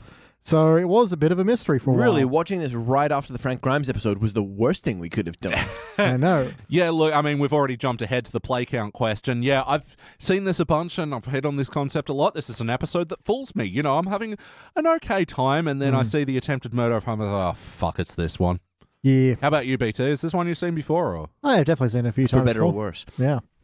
Elliot, Yes? do you think it would have been a better episode or a worse episode if Marge hadn't dropped Frank Grimes as a possible suspect in the beginning? It's sort of done in that big list of other people, right which in the is middle sort of a list of other names, and she takes another guess. Yeah. So Yeah. that does If that help. was her only guess, it'd be more obvious. Yep. yeah. Although her other guess was the entire state of Florida. But yeah, they sort of drop it in a way that I remember when the first time I watched it, it wasn't completely obvious, but Yeah. to me, the giveaway was the mechanic that looked exactly like Frank Grimes. Yeah, but Yeah. how many years after Frank Grimes' first appearance was this episode? Several. Season 14, so like 6. The 6 years is a long time to forget a one-off character. Yeah, but We went back to back, man. If we hadn't Yeah. gone back to back, maybe. yeah. Maybe. Well, I mean, it's hard to put myself in the brain of my ought-to self. You know, that was a whole fucking 17 years ago. That's existential. Spent 6 years smoking the reefer and staying out all night. Partying heartily. 6 years can be a long time in teenage politics. Yeah. Sure. Well, I mean, let's hook into this episode. Danny, for better or worse, what's something that stands out to you? You know what? I really liked the shot. The Silence of the Lambs shot of Silence of the Bob, upside down, chained with the things and the stuff. Oh, yeah, played by Sir Anthony Bobkins. Oh. Nice. Yeah, you got to pay that one. I mean, yeah, I thought the drama, the camera angle, the hold on that and things, that was really nice. I even kind of chuckled at each criminal more vicious and crazy than the last. Wait, you two, you got to swap places. Yeah. Are you saying he's more? Yeah. I think that was funny. I didn't like that they took a second bite at it. Are you Same. saying he's more crazy than me? Well, yeah, he's pretty crazy. Yeah. And that it was just, you know, crazy as shown by the Bill Gates looking... Gobbledygoo. Yeah. But this was all at the Campbell's Chunky Soup maximum security prison. Now that was funny. That's a good joke. Yeah, Planet Starbucks eat your heart out. The Acer Qantas Quartus Stadium, not. Campbell's Chunky. Yeah, I think they're sponsored by Vegemite-flavored shapes right now. As is our podcast, Vegemite-flavored shapes. They could use a little bit more Vegemite, actually, to be quite honest. Weird slogan, but okay. Not as Vegemite as you might like. So we hit on, like, in the first episode that when we saw Sideshow Bob in that, I think it was mostly you, BT, expressing it, but I think we all sort of felt the same once we saw him. It was like, okay, we knew this is... You're walking in a prison to meet a mysterious murderer who is so crazy he might help you solve a murder. It could be anyone. Yeah. It could be anyone, but it's going to be a Anyone at all. mystery. But at least he's playing like a different archetype here. We're doing the Red Dragon thing, and, you know, it's a different take on Bob. Right. And how about you, BT, for better or worse? What something stands out to you from this episode? Better or worse? I don't... Well, to keep him in control, we put this electroshock collar Yes. onto his leg. And don't even dream to take it off because it's taped to your leg hair, and that really hurts. And that really hurts. That's such a bad excuse for not taking it off, but fuck it, does it for me. It's so yeah, British. I laugh every time. Yeah, just his delivery is what's... And that really That hurts. really hurts. Yeah, no matter how much the shock collar is hurting you. You ever tried to pull duct tape off your leg hair before? Ooh. No, I think I like the Red Dragon angle on this one. Yes, it's very contrite, and how we get there is a little, ooh, who could it be? It's Bob. Who could it But possibly be? At least it's a different angle. I'll take that. The shock girder, though, or whatever they called it in the episode, I thought they just went back to that one too many times. And there are some bits of it that I do kind of like, especially when, you know, he's like, no, I failed to catch his killer. Go ahead, shock me. And I was like, I need one little one just for that. That But was by then, funny. we'd had so many maybe bites. Just once. That was cute. Yeah. But then sticking on it for a long time because she said little wasn't funny. But also I have a technical problem with that one is Take your time. because, but, you know, when they're at the kitchen table, Sideshow Bob goes to reach for it. Oh, I thought I could get it while it was still in the charger. And, you know, does that whole shock collar scene. But then with the whole Marge one, he's like, oh, go on, shock me. And he's got the shock thing then. And, Yeah. like, it's just at odds with the previous scene. And I know it's a problem, but it is still It's still an yeah, it's still an overlooked thing. Yeah, What that's problem? fair. Sorry. Sweet. Well, technically. That's the Yeah, it's short for, well, technically, or actually, or Scratchy struck the same rib and produced a different tone. I I hope w- I- somebody got fired for that blunder. I wouldn't expect you to understand. Fucking plebeians. And as for what stood out to me... For better or worse? Oh, for better or worse, God. Better or worse? Better or worse? Better or worse? You know, this episode did something okay with the whole Mardi Gras angle, where it sort of introduced it at the start, and then it became the thing where that whole thing where they sort of hinted at it, and then Homer was announced as king, and it's like, he obviously stuffed the ballot. And like, Homer's pretty logical reasoning. This is actually kind of a good way to flush out the killer. Yeah, it all works. But I don't know, at that point in the episode, and, you know, I've seen this one before, I know what happens, like, it still felt very obvious what the solution was at the end. I don't know. I don't think it was as great a murder mystery ride. But think about the Museum of Swordfish. Fuck, okay, yeah, that's really good. Yeah, that was pretty funny. The car with the brakes cut hurtling towards the Museum of Swordfish. There's nothing quite like, you know, Museum of Pointy Objects or that kind of bit. I like that bit. The fireworks overly- factory yeah, right next to the squishy pillow mattress. factory that they get Yeah, destroyed. Yeah, the overly dangerous exhibit trope. Why did we put that there at the bottom of this hill? Yeah. Yeah, like the world's largest magnifying glass, right next to the world's biggest popsicle. Popsicle stick tower. Wackiness. Was this a particularly wacky episode of The Simpsons? They use turtles to massage Marge's neck and then just throw them away. Throw them away. It never gets any easier. Yeah, the bucket of used turtles. That And they're still just walking. Yeah, waggling away. So that's some great wacky, followed by some lame wacky where Homer's back is quicksand. I didn't like that at all. Didn't land I kind for of me. like the line "Don't struggle" because you know that's the quicksand. Again, he thing. knows what's going on. Yeah, but I mean, yeah, Teen Sarah Homer fat jokes. It's just blah. Yeah. I kind of like Dr. Masseuse. Yeah, but I felt like I'll stop talking like this if you pay me a check. Yeah. Like, yeah. Stroke guy was getting molested by his hair. Yeah, he was like, oh, I love it when Marge's hair goes right up my crack. Yeah. Again, another technical problem that I have with this scene that Word Yes for Guy word. was doing a completely different pose to Marge. They're in a yoga class. They're meant to be doing the same pose. Like, Yeah. this is Yeah. the Yeah. joke doesn't work. And then it was like a swing and a miss when she's like, what do you call being down on all fours with your ass in the air? And he's like, the American taxpayers. Get it? American taxpayers. Go. Doing a bit of a Yeah, doing the Carson bit. cast, yeah, with the Carson. golf swing. Like, yeah, literally doing that swing and miss. Yeah. With the invisible golf club. Didn't land for me at all. I like Bart's line, though. Oh, I'm going to go throw a Babe Ruth into the whirlpool. And for Australians, the translation would be a Chiquito or a Polywaffle. They are very good fake turd chocolates that you can throw in pools. And now bar. you know. Picnic bar. Picnic bar. Oh, as well. picnic bar. Yeah, got the nuts in it and everything. Yeah. Australia's turd bar. There's a slogan. Simpsons Index, sponsored by Picnic, Australia's turd bar. So, like, what I didn't like, now that we're on wacky Wacky shit. shit, how come Frank Grimes is, like, all grown up, but Bart is the same age as he was in the last episode, Homer's the same age as he was in the last episode, but Frank Grimes Jr. is, like, senior Frank Grimes age? Two explanations. One is that he grew up outside of Springfield, and as we've seen numerous times, anyone who lives outside of Springfield does age normally. And two being maybe Frank Grimes' kid was born when Frank was like 12. It's possible. Whoa. He Yeah. does He like likes him six- some hookers. Yeah, we don't know how I old. did not like that line, by the way. Sidebar, did not like that line. That is not in No. keeping with Frank Grimes' character. No. Not only that, it's just he's not married. He can still have a kid. Oh, yeah. And you know what? There's nothing wrong with you know, using the services of the hardworking No, people not of at the all. industry. Of sex workers. But My dad sure likes him some hookers. Yeah, That's awful. It hits the ears wrong, and these days, we say sex workers and we give that profession, a bit more goddamn respect because fucking having sex for a living. He was fuck. clearly using that as a punchline, though. Yeah, which bothers me. Yeah. I don't think it's not keeping in Grimes' character, but yeah, I do have a problem with the idea that it was a punchline. It's cheapening both Frank and the sex industry. Yes, sex workers, we stand behind you. They are the hardest working girls in Springfield. Like, I wasn't going to say anything about it, but then you made that. Behind you. Damn it, Elliot, you look so ashamed of that joke. I know, I'm trying to be so woke fucking here right now, and It's I just phrasing. cancelled myself. It's just phrasing.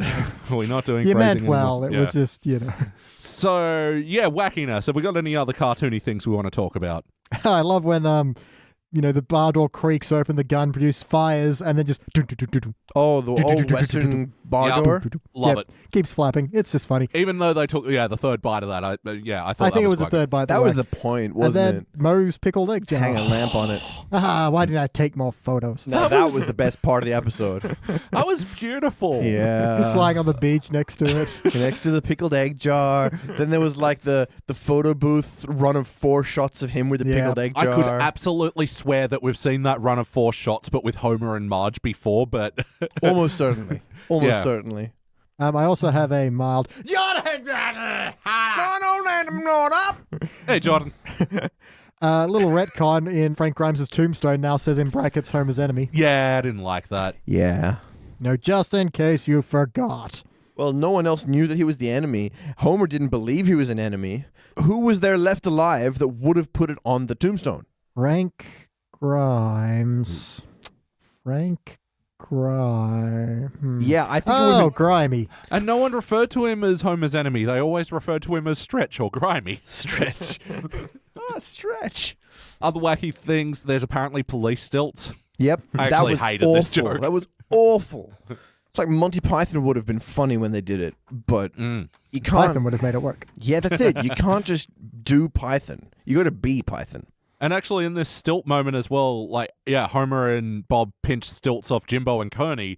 It's like, obey your Mardi Gras king.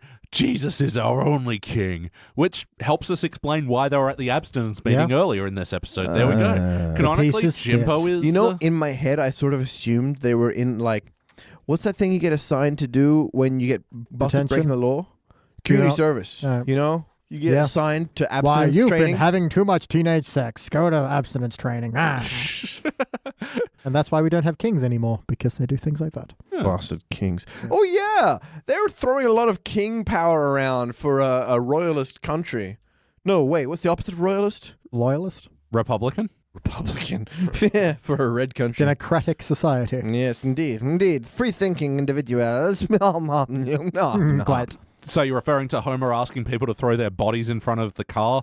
Ah, wacky moments. Wacky moments. Indeed they were. That can happen. I didn't like that people can't throw bodies in front of cars. Yeah, there's nothing wacky about that. It can physically happen. They were all clearly drunk as well. So. Ah, it does make it more likely. I didn't like that Bobby Boy was like, wait a second, mechanic. Yeah. Mechanic. All the pieces.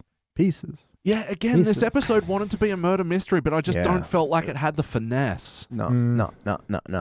There just wasn't enough Schwartz Welderian in Not this. enough Schwartz welding to keep this episode together. Thank you. It's just Frankenpainian. Yeah, that sounds just as bad as it was. I got a pain in my frink. Oh, you should see a doctor. So I'm sure there's more wackiness to talk about, but how about the heart of this episode? Did you guys feel any bumps? I did not, Ken. I did not indeed. Like they all, I don't know if it's the bumps when they go for a big song number about how Bob can't kill Bart, but Fuck no. that. Yeah. Can't wish Fuck Phil was here for that, that. just to swear at it some more. So this is another one of the Simpsons songs where when they're doing a ballad, it drags out that much more. Oh, God. And They you can- really went for the whole thing, didn't they? Yeah, and you can hear the rhymes coming a mile off when they're taking their time. That didn't rhyme. That didn't rhyme. It rhymed with rhyme. I said the word rhyme before. Yeah, you off, win this taking round. their time. When they're a mile off. Oh, look, there were a couple lines in this thing that didn't fucking rhyme either. Yeah, it wasn't very good. No. It really starting to feel like Kelsey Grammer High School has in his contract that he gets a song every episode. Oh, yeah, for real. Yeah. I mean, at least he didn't have to fucking step on a rake in this one. They didn't That's shoehorn true. that Yeah. bullshit. And they could have easily with the stilts, you know?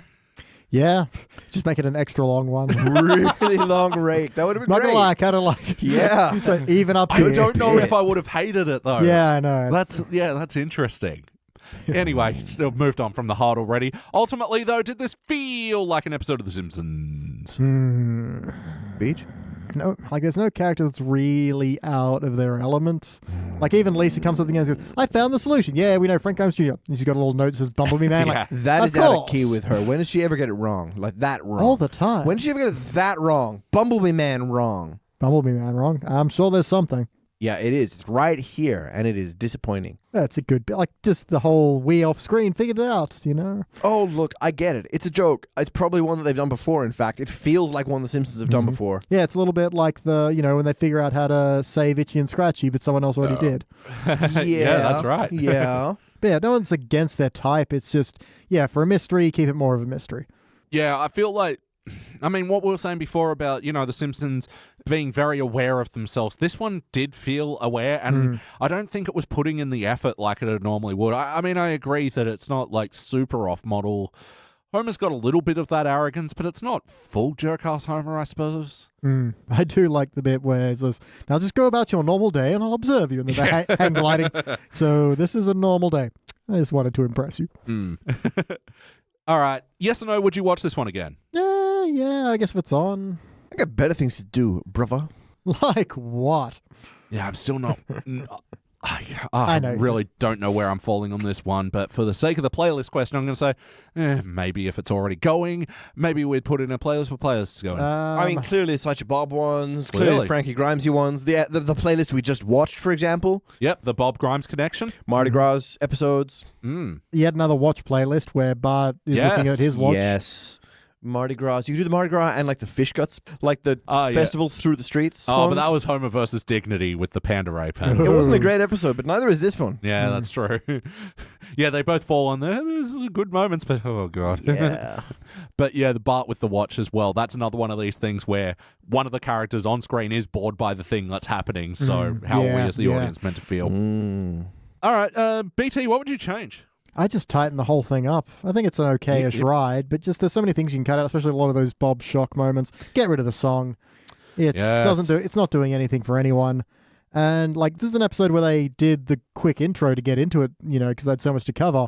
But what they had to cover was not tight enough to warrant that. You could have just cut out a few seconds, tighten the whole thing up, make it funnier, and just make it a better episode, please. And that'll make me happy. All right, Danny, what would you like to change? One thing I'd like to change is have a different character be the Red Dragon. I can't quite tell who. Gil. Yes. Yeah, when you say the Red... No. Patty and Selma. Nah, too obvious. And we just did an episode recently where Patty and Selma kidnapped Homer and put him in like a Sorge-style torture chamber. Seriously? And it's Yeah. bad. Yeah. Dude, I saw the one where they kidnapped MacGyver. MacGyver. Yeah. Richard Dean Anderson. Yeah. Richard Dean Anderson. He'll be in my dreams tonight. Yeah, someone else be the Red Dragon. I know Bob is the obvious thing, but that's why he's no good. I don't like his arc, the standard Bob arc of everyone, please trust me, to I really do want to kill Bart, to no, I can't, I've grown accustomed to your face. That's the 3-step arc of every Bob episode. What was the last time we'd seen Bob before this one? You mean today? No, I mean, what was the episode before this that had Bob? Because something that really bugs me about Bob's overall arc is we have Brother from Another Series where he kind of just gives up criminality and he kind of reforms. And I always bothered that you he just blink and suddenly he's back to being a psychopath. And it's boring. The previous episode that Sideshow Bob appeared in was Day of the Jackanapes, and that was when... What was that? I don't think you were there for this one, Danny. This is when Bob gets a job at the school and he starts hypnotizing Bart. What? And his big plan is to get Bart to suicide bomb Krusty on a big Krusty anniversary special or something. And he gives up killing Bart in that one as well. And yeah, at the end of that episode, Bob is in prison. Yeah, and reformed and just like, okay, well, it's fine. I don't want to hurt anybody anymore. And then he just goes back to wanting to hurt them again. Yeah, see, I don't like that Bob keeps having his arc just reflipped, He's evil pretending to be good, then he's evil pretending to be evil, then he finds he's good again and again and again and again. So you need someone else there that's actually going to be surprised. I think you should have Bob in there as the red herring, because there wasn't a red herring for the murder mystery. I bet the killer is. There wasn't no, wait, maybe it's him. Maybe it's Cecil. Yeah. You Yeah. need a maybe it's. You need a red herring in the Cecil as the red dragon. Yeah, and then have Bubble pissed it's not him. Yeah. I like how you said bobble there. I know. Bubble. As for what I'd change, I think there's a lot that you can cut out of this episode to Yep. improve the Yep. time, especially all the shot collar gags and that 30s joke thing. Like, it didn't go anywhere. That sucked. Waste of time. And it was raised before, Lisa's involvement in this episode. She came to the conclusion that it was Bumblebee Man. I kind of wish we had a little side Bart and Lisa detective thing going on Right, here it as should have well. been Getting it Bumblebee wrong Man. at the end? Getting it dead wrong? Well, not wrong, but just like suspecting why have we, resorted to Sideshow Bob in this instance. I want them to sort of chase the thing that, like, Sideshow Bob is either getting it wrong or Sideshow Bob has something to do with this. This could play into Cecil's involvement even. And, like, Bart and Lisa being suspicious of the situation rather than the shock thing being played for laughs so many times, which I got to admit, I liked it a few times, but they took 40 bites of that apple. Yeah. No apple has 40 bucks. I not to like speak over the top of you as I usually do. It's okay. I've stopped talking. Now. But listening to you made me think, man, it actually would be kind of cool if it had Bart and Lisa like following all the clues but getting pointed at the wrong person the whole time. I'm sort of sick of them being dead right. Wait, no, that is the one where the Itchy and Scratchy and someone else solves it. And yeah, never mind. But in that one, we never heard their solution either. Like, they just went, of course, and then cut to them not get whatever. No, I like your idea. Have it be a Bart and Lisa mystery, and Sideshow Bob is still there and still trying to solve it, but he's maybe thinking too much. Yeah. And he's kind of overdoing it. Or he's like waiting for something to happen. He hasn't actually got a lot of motivation to keep Homer alive, just to find out who the killer was. He gets his choice of role in the prison play. Yeah, but he could get fuck that by, scene as I well. know. That just felt like, we'll have our voice actors say Spanish words. That'll be funny. Like, fuck that joke. That wasn't sorry. a joke. They were just the name of characters. Yes, they I are know. the name of characters, and that's still not a joke. What the heck? Why was that there? All right, we are here. BT, do you have any other You mean notes? we are here? I probably do. Nos traemos tiene... Dos cerveza, por favor. That's all you need to know. Yeah. Do you have any other notes? You'd though? like 2 tacos? 2 beers. You don't know how to say 2 beers, I please, knew in what every you were language. What did we take Duolingo for? The Stagnant Waters Spa has the sign out front that says "Follow the smell." That's good. In the beginning, Marge has got some homemaker chic going on, and it's Oh, yeah, Oh, with yeah. her little shirt tied up at the front and her little hair thing tied up as well. yep, But again, those tight pants. working those gams. But again, another dragged out joke, the whole Maggie and the vacuum thing. It just took about 5 seconds too long. There's no way she got in there without being zipped in there. Yep. And then they're both like, brush. No one will ever know. There was no point to that joke. It didn't go anywhere. Show me where on my job description it says protect. Second word on the badge, Chief. Oh, jeez. Waste of time. I like parts of it, though. Very kind of telling thing of Sideshow Bob. He's tried to kill me so many times, it's not funny anymore. Yeah. It's like, yes, episode. And I do like when Homer launches at his own dummy and starts pummeling it, and Bob's like, none of this seems odd to you. Yeah. That Yeah. almost justified, the extended scene of everybody killing that dummy, which, Mo, I liked his line, who's the sociopath now? Patty and Sybil makes sense, but... Yeah, but like a cinder block was a bit too extreme. Why is groundskeeper Willie and Lovejoy there? Like, And Lovejoy, okay, Homer's always, falling asleep in church and whatever. Yeah. But Willie doesn't even know who he is. Yeah, pretty much. But the Homer was like, he's hurting himself, her. But then, doesn't that seem odd to you? Yeah, it saved it, I'll admit. Oh, I did like Homer saying, once you're gone, everyone believe that I'm the real Homer. No, that was a little too dumb for me. It was absurdist. It was surrealist. Yeah, true. I do like the classic movie line, but inserted in the wrong moment. Yeah. It was Dada-esque. Thank you. And Homer is the Dada of the Simpson family. Shaq, do you have any other notes? Nah, nothing worth saying. I could talk more about like things that I would change, but it's really just flights of fancy. I would make a different episode with different jokes in a different time. You know what? Possibly I wouldn't do anything the same. Ooh. Yeah.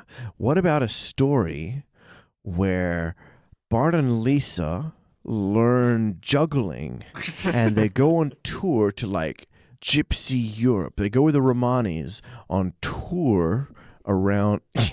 Sorry, I'm sorry. Time for my final notes. No, I'm not done. I'll tell you when I've had enough.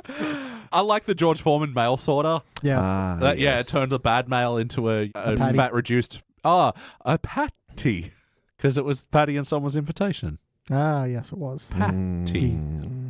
Shaggy pointed it out during the episode when Krusty What did I saves do? Homer from the steam room and he goes, "Oh, that's a steamed Gentile." Yeah. You're right, that wasn't a joke. That's not a joke. I've got a note here that's Diz Callie adv forkhand.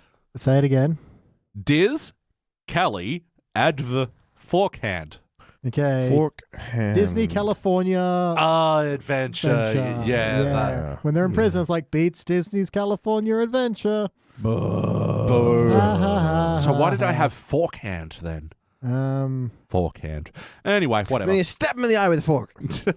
Give him the old fork in the eye. We serve the same meat that they do in the prisons. Yeah. I liked actually when Frank Grimes Jr. was towing the cars. He's like, and I've counted the pennies in the ashtray. There's 2. Nice. Simple. They effective. should have said, and we serve lobster. Because, Lobster. Yeah, Lobster. that's true. We serve the same lobsters as they do in the prison. yeah. I like the misdirect when Homer was on the float and he hears gunfires and it's just the mob shooting down I like that. Frankie the Squealer. But I didn't like that they said, oh, it's just Italians. Yes.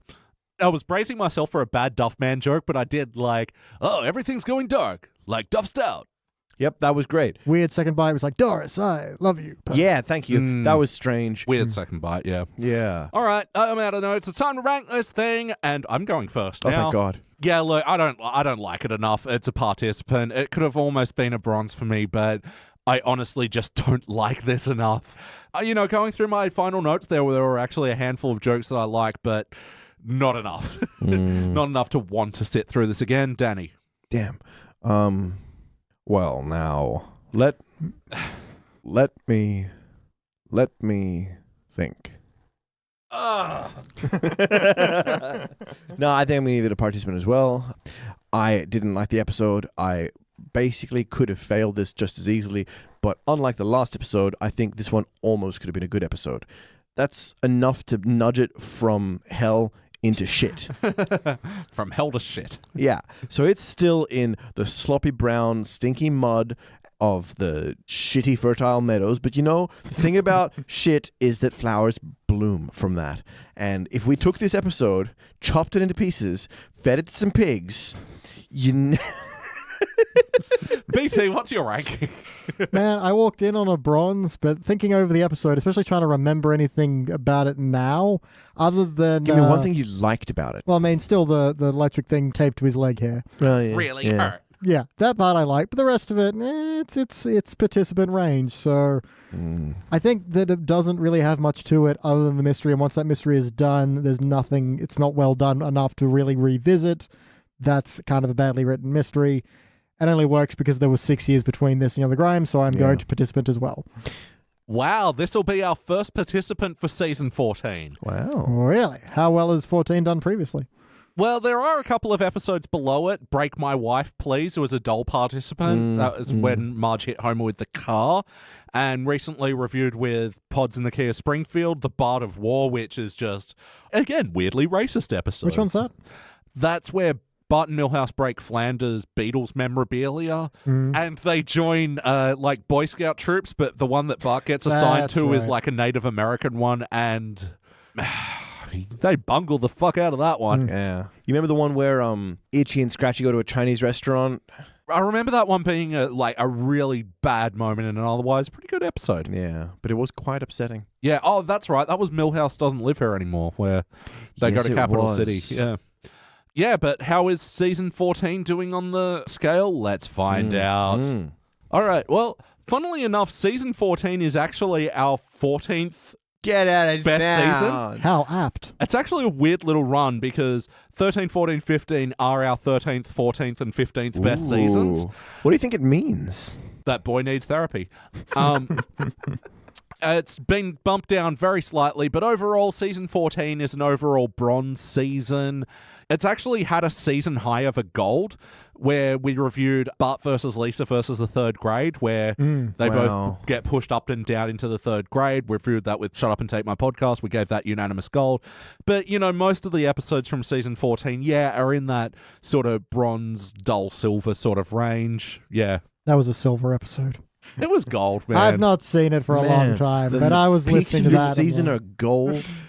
What if this is as good as it gets? This is why you need me around you. Well, the second one down from that is a unanimous silver for CE Dole, which Canary we M. reviewed Burns. with Claire Double R.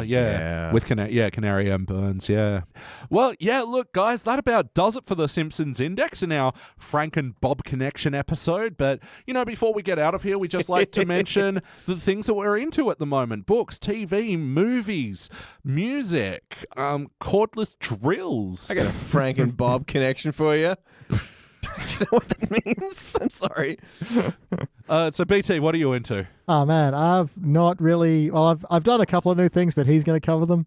I'm pointing at Shag. So I've just been on a 30 Rock rewatch, and it's been very good. It's very comforting. I'm comforted when I watch it. Oh, I'm on a 30 Rock rewatch as well. Aha! Well, you stole my thing.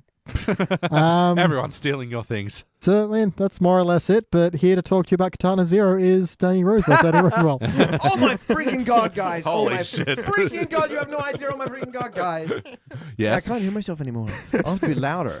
Oh my freaking god, guys! Now backwards. Okay, guys, listen, listen. Yeah. Are you listening? You're not hearing me. Yeah. I've put on my listening ears. The weirdest thing happened to me I've ever done. I've downloaded a game just like on a whim. I saw it on a Steam ad and I was like, you know what? This game's got bright pinks and purples. I'm known for some... Not since a game like Hotline Miami. Well, that's it. And surprisingly enough, by the maker of Hotline Miami. Oh, Yeah. no shit, really? Yeah, there you go. Devolver Digital. Devolver Digital have made all my favorite games in the past 5-6 years at least. And it just so turns out that this one is the greatest game I've ever played, and I'm strongly prepared to argue that in a duel to the death with slow motion katanas with anyone that bears to disagree. I mean, is there any other way to duel to the death? Oh, I suppose you could use regular katanas, but it wouldn't look nearly as good. Why? Yeah. Come on, like Pistols at Dawn, it's classic. Yeah. Pistols at Dawn. Wasn't the first, though. Katanas at Dawn came first. Yeah, but just because it wasn't first. Katana Anyway, Zero sorry. has Pistols at Dawn versus Katanas at Dawn. I think the answer will shock you. Why didn't they call it that rather than Katana Zero? Yeah. So like Groundhog Day meets time-traveling cyber samurai dystopia junkie police detective murder mysteries from the future with possible people that exist or maybe don't exist, and a really dark and gritty, if it doesn't, you know what? I'm making less sense the more I talk. Just like Katana Zero. Yeah. That's video games, man. This game is literally as good as it gets. It's also a two-dimensional side-scrolling pixel art game, so be warned before for people that are like, it has to have good graphics, otherwise I'm wasting my time with its gameplay. But no, man, no. Good design beats good graphics That's right. every day of the week. This is as good as gameplay gets. It is tight controls. It's got a great, clever gimmick that I haven't seen done as well as this. Maybe like Max Payne or like the old Matrix game. Reminds me of Super Hot, but Yeah, but better. And a complex, rich storyline and a fleshed out world that is like that. Straight away you're immersed in this dark, gritty scenario with bright purples and pinks like Outrun or Vaporwave aesthetic, or you know that YouTube channel, Lo-Fi Beats to chill and study to? That's exactly where we are, except with samurai time-traveling Uzi ninjas in the dystopian cyberpunk future. Oh, Yeah. Speaking of which, oh my god, everybody go and watch the 40-minute trailer for Cyberpunk 2077 and then like the new trailer for Cyberpunk Remember to 2077, breathe, which is also, oh my god, it's the best. It's the best. I cannot wait for April 2022, 2077. 2077, is that when it's coming out or is that when it's set? breathe oxygen. Oh god. He's going to pop. It's sad to see, but this is what excitement does to a young man. Excitement, not even once. Yeah, I will say I also, on your recommendation, downloaded Katana Zero since they finally fucking allowed it for Australian audiences. Oh, there's a drug mechanic in a video game. They're going to influence kid. Fuck you. It is also brutally violent. I've also done so much heroin since I started playing it. But that's Unrelated. the thing. The Australian Classification Board didn't have a problem with the violence. They never have a problem with the violence. No. It's like, oh, you take drugs and it gives you a positive effect. Maybe that's not very Well, good. they didn't give it an R18. They just refused to classify it at all. They're like, whoa, we are wiping our hands off this one. We're And it's making a no 2D choice. fucking pixel art game. Yeah, about a junkie that goes around slaughtering many people. With After drugs. each level, the TV report shows about this mass murder at a factory where 28 to 35 people are dead. Yeah. Oh, yeah, that's true. This just in, heroin is great. But yeah, I can attest to that. I've been playing the game myself. I've made the mistake of, like, because it is one of these, like, 2D pixel arty games, I thought I'd be able to sort of not pay much attention to the story and play some podcaster and music while I'm listening to Like it. you can. You're missing out on the joy of it. No, I think I'm actually deeply missing out on some stuff because of the I whole would say therapy so. and the dialogue. I'm just trying to skip through it, and it's like giving me choices, and I'm like, oh shit, I need to start this again, don't I? Yes. Yes. So Yes. I am backing up your recommendation, sir. Do it, bro. and Do it, by bro. extension, Beach's recommendation. It is, without question, the greatest game I've ever played. Possibly not the only greatest game I've ever played. But it's up there. You're like us with, like, we don't do a numbered list, you know, of Yeah. Simpsons episodes 1, 2, 3, 4. We do Cubic Zirconia. Here is the greatest game section. Yeah, For real, it's man. in your Like, cubic rank. in any race, you can have people tied second, and then the next person is fourth, right? Sure. So I might have, like, 45 guys tied first, Yep. but then the next person comes 46th. Yeah, it's fair. Well, yeah, my recommendation for this week, and I am jumping back into the past. I was going to mention 30 Rock, but it's already been mentioned. If you haven't yet, fucking, yeah, because we were talking about it last week with Maddie, and I just like, it's so good. But also, recently, Mr. Bungle, they celebrated their 20th anniversary. I remember them. Oh, they're great. So you might remember Mike Patton, who is the lead singer of Faith No More. He had a side band in the 90s called Mr. Bungle, and their album California just had its 20th anniversary. This was a formative album for me.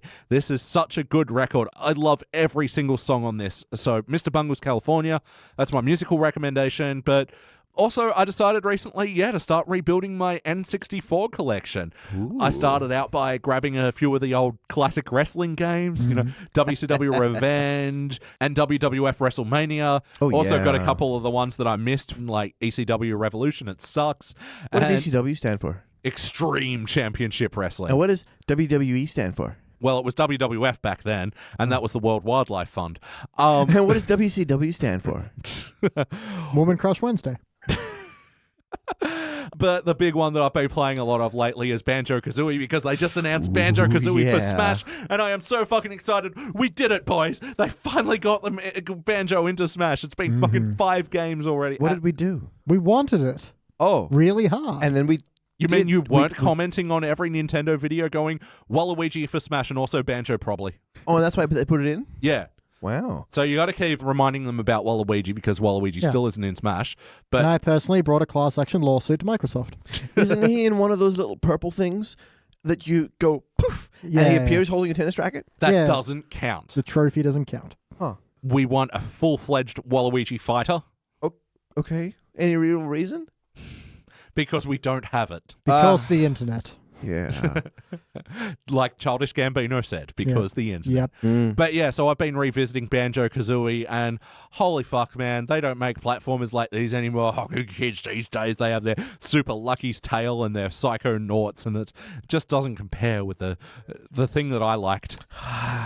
Katana Zero and their Tell you what. Ape Out and their Gungeon and their... Things these days aren't like the things in my days. Oh, how good were the things in our days? Oh, they were good. That's Different when to the things were in things. these days. Mm. Sure. Kids these days with their things that aren't our things but are their things. They're filthy sex. Yeah, tell me more. Tell me more. All right, I think it's about time we get out of here. That's been Danny Rosewell. I'm Danny Rosewell. That's been BT Calloway. Hoy. And I've been Elliot Jay O'Neill. That's all the mustard in the house! Thank you for listening to the Simpsons Index podcast, which is also an online spreadsheet available at thesimpsonsindex.com. You can chat to us online at facebook.com/thesimpsonsindex or at Simpsons Index on Twitter and Instagram. And now please stay tuned for the bonus scenes! The greatest generation, which Oh, is right. what they call our grandparents. Those fuckers. Yep. They destroyed the housing market or something. I don't know. No, that was our parents. Yeah, they sure Keep did. track of who you're supposed to be angry with, man. Well, that generation raised that generation, and we're perfect. Back to my podcast. Summer days. No, damn you, Beach. I didn't do that. Oh my God, it's gonna be in my head for months. I literally didn't do that. Oh, For once. No, for once it wasn't me. curse you and your puerile pop music sensibilities. Off the peaks of Mount Zirconia onto the jagged rocks of despair. You're verbose today, and I like it. It's the Fraser Crane influence. Just need you to tell Seattle that you're listening. Seattle, scramble my eggs. Yeah, I got a question. I got these tossed salad and scrambled eggs. What do I do with them? I'm listening. That's all I remember from Fraser. Oh, Niles. Oh, yes. Don't forget that. Yes. Oh, no, it was really. If I hold my sandwich up to the microphone, you can almost hear how spicy it is. That's a spicy sandwich. Yeah. This isn't the sandwich index. What is the sandwich that you're having today on the sandwich index? Today on the sandwich index, I have what appears to be a white bread roll with meat on it. Thanks for that description, Danny. There's also cheese and other stuff. What is cheese but milk meat? Oh, I got some milk meat for you. Baby.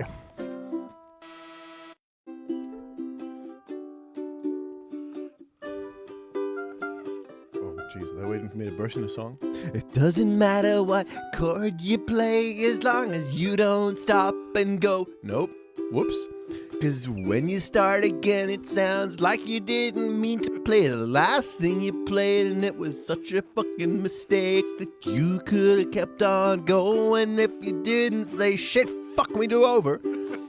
Remember your tattoo, man. No do-overs. Do-overs. Oh, No do-overs. Getting it right the first time, even though it's wrong. Do-overs. and we're back. Oh, that's a spicy meatball. You are sandwiched? I am well sandwiched. Did you need a beverage after your sandwich? Sandwich. I know. New restaurant. Sandwich. Hello and welcome to Sandwich. Oh, that is as classy as it gets. have pressed a fine truffle Can I offer you a beverage? Or would you like to peruse the menuage a bit longer? Put your order in with the concierge. Oh, God. And we're back. This scotch is finally arged. Oh. can tell you're wearing a lovely necklace. Despite all my rage, I'm still just a bat in a cage. All right, I'm done. And What about the one where there's like, hey guys, everyone vote in for what you think should happen on the next episode? That's out of episode. Yeah, but that was in canon. Yeah. And that's what they were doing there. They were being out of episode saying, we miss Marsha Wallace. Yeah, but that's fine. Okay, That's an Okay. okay way to do a tribute. fine, You know? fine. That's what I'll do for you when you go. You're like, so we've had some fun here at Life. So what we want to talk about is Danny Rosewell. See, some people think they can stop a train with their bare hands, but science has proven that it can't.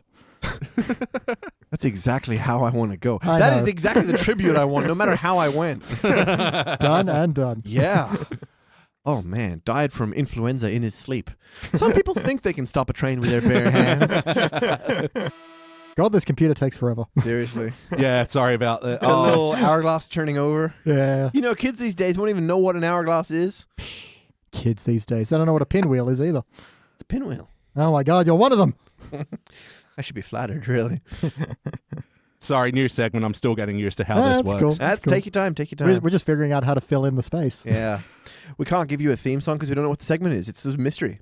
Mystery segment, it's coming your way. What could it be? Mystery segment, he's not gonna say. What could it be? Mystery segment, I'm changing the key. What could it be? Mystery segment, I'm back 1, 2, 3, go. Let's find out now. All right, so see, nice. But you know, like if Trump was in a baby cage with some of those letter blocks where he could try to spell his name and fail, Yeah. I would actually, it'd be kind of endearing until he shits himself and we have to send someone in to clean him up. All these inevitabilities of life, really. Mm-hmm.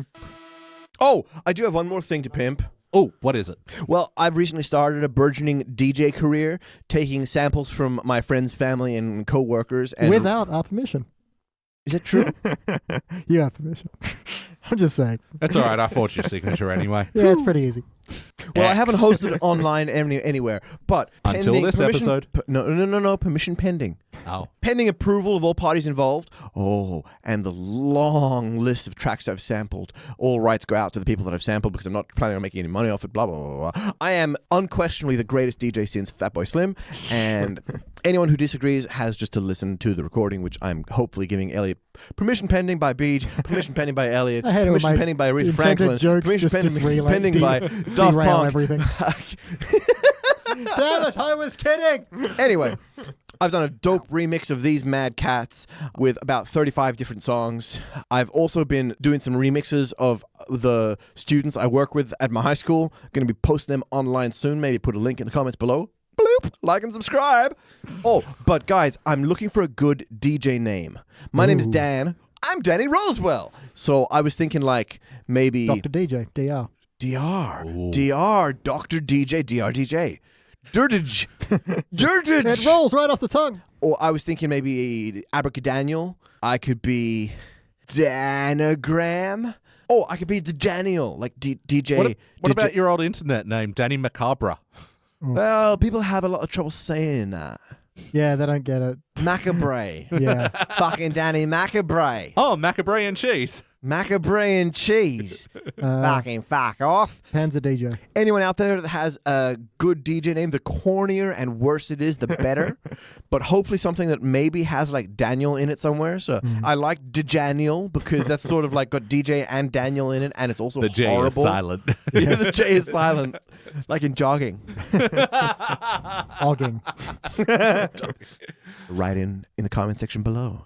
Thanks, guys. Just smash that like button. Yeah, bruv. Railroad it like you're a bunch of horny teens. Wow. Oh, God.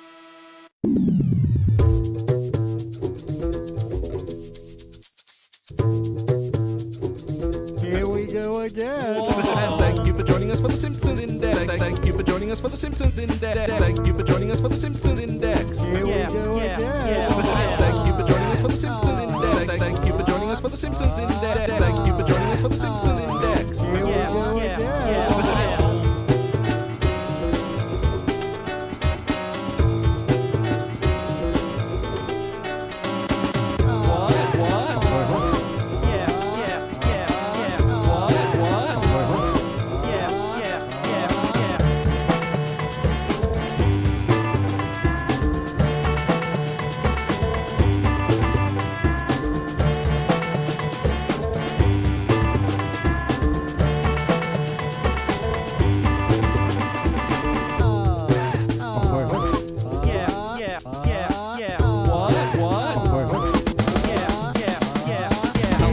I'm your host, Elliot. Hello out there. I'm your host, Jay O'Neill. Hello out there. I'm your host, Elliot. Hello out there. I'm your host, Jay O'Neill. Hello out there. I'm your host, Elliot. Hello out there. I'm your host, Jay O'Neill. Hello out there. I'm your host, Elliot.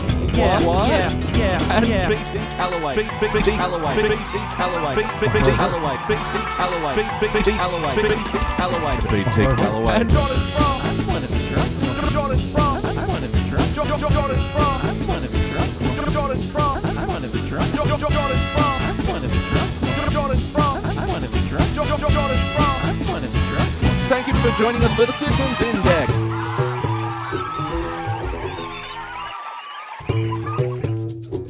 And what? In the B story, in the B story, Lisa gets Suter into crossword. Lisa gets Suter into crossword. Lisa gets Suter into crossword. Lisa, she goes to like the crossword fucking championship or some shit.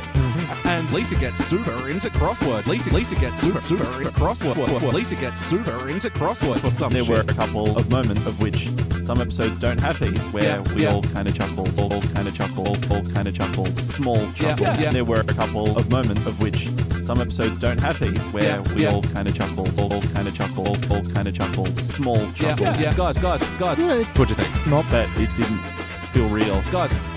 not bad. What'd you think? But it didn't feel real. Yeah, I don't feel like the episode sat in the plot beats long enough. What'd you think? I don't feel like the episode sat in the plot beats. Guys, what'd you think? You know you've had 2 beers and it feels like you've had 4 beers and it feels like you've had 2 beers. You know you've had 2 beers and you've had 2 beers, 2 beers and it feels like you've had 2 beers. You know you've had 2 beers and it feels like you've had 4 beers and it feels like you've had 2 beers. You know you've had 2 beers and you've had 2 beers. For the most part, it was just little bits and pieces. Do you find you don't have a lot of mustard in your house? It was a bit weird to me. Yeah. Jokes-wise, a little bit lacking though. I guess the only part of the story that didn't play for me was a montage because, I don't feel like the episode... But it didn't. A bit lacking though.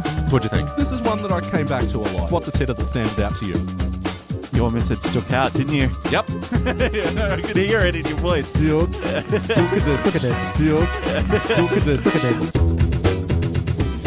Here we go again. Here we go again. There were a couple of moments of which some episodes don't have these where we all kind of chuckle, all kind of chuckle, all kind of chuckle, small chuckle. Yeah. Wow. Scraping the bottom of the barrel. When's Claire starting? She's real charming. Hey, Dingus, can I just say though, fuck off, bitch. All I can think is, hey, Dingus, fuck off, bitch. All I can think is, hey, Dingus, can I just say though, fuck off, bitch. All I can think is, can I just say though, hey, Dingus, all I can think is, can I just say though, Homer called me like a real sucker. Fuck off, bitch. Ugh, I've got bigger problems. I mean, I feel like it's a really shitty thing to point out. Hey, Dingus, can I just say though, I didn't hate it initially. I liked it. Whoa. So when I felt like totally burnt by Homer, when I felt like really attacked by Homer, when I felt like the lowest of the low. I mean, I feel like complete insanity. All I can think is like, fuck off, bitch.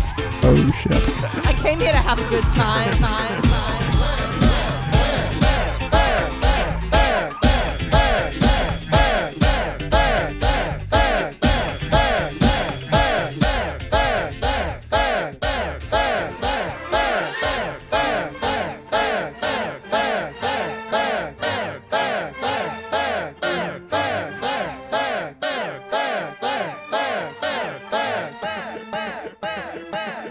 Jordan, just let her have this one. Sorry, Mac. That'll sound great, my remix.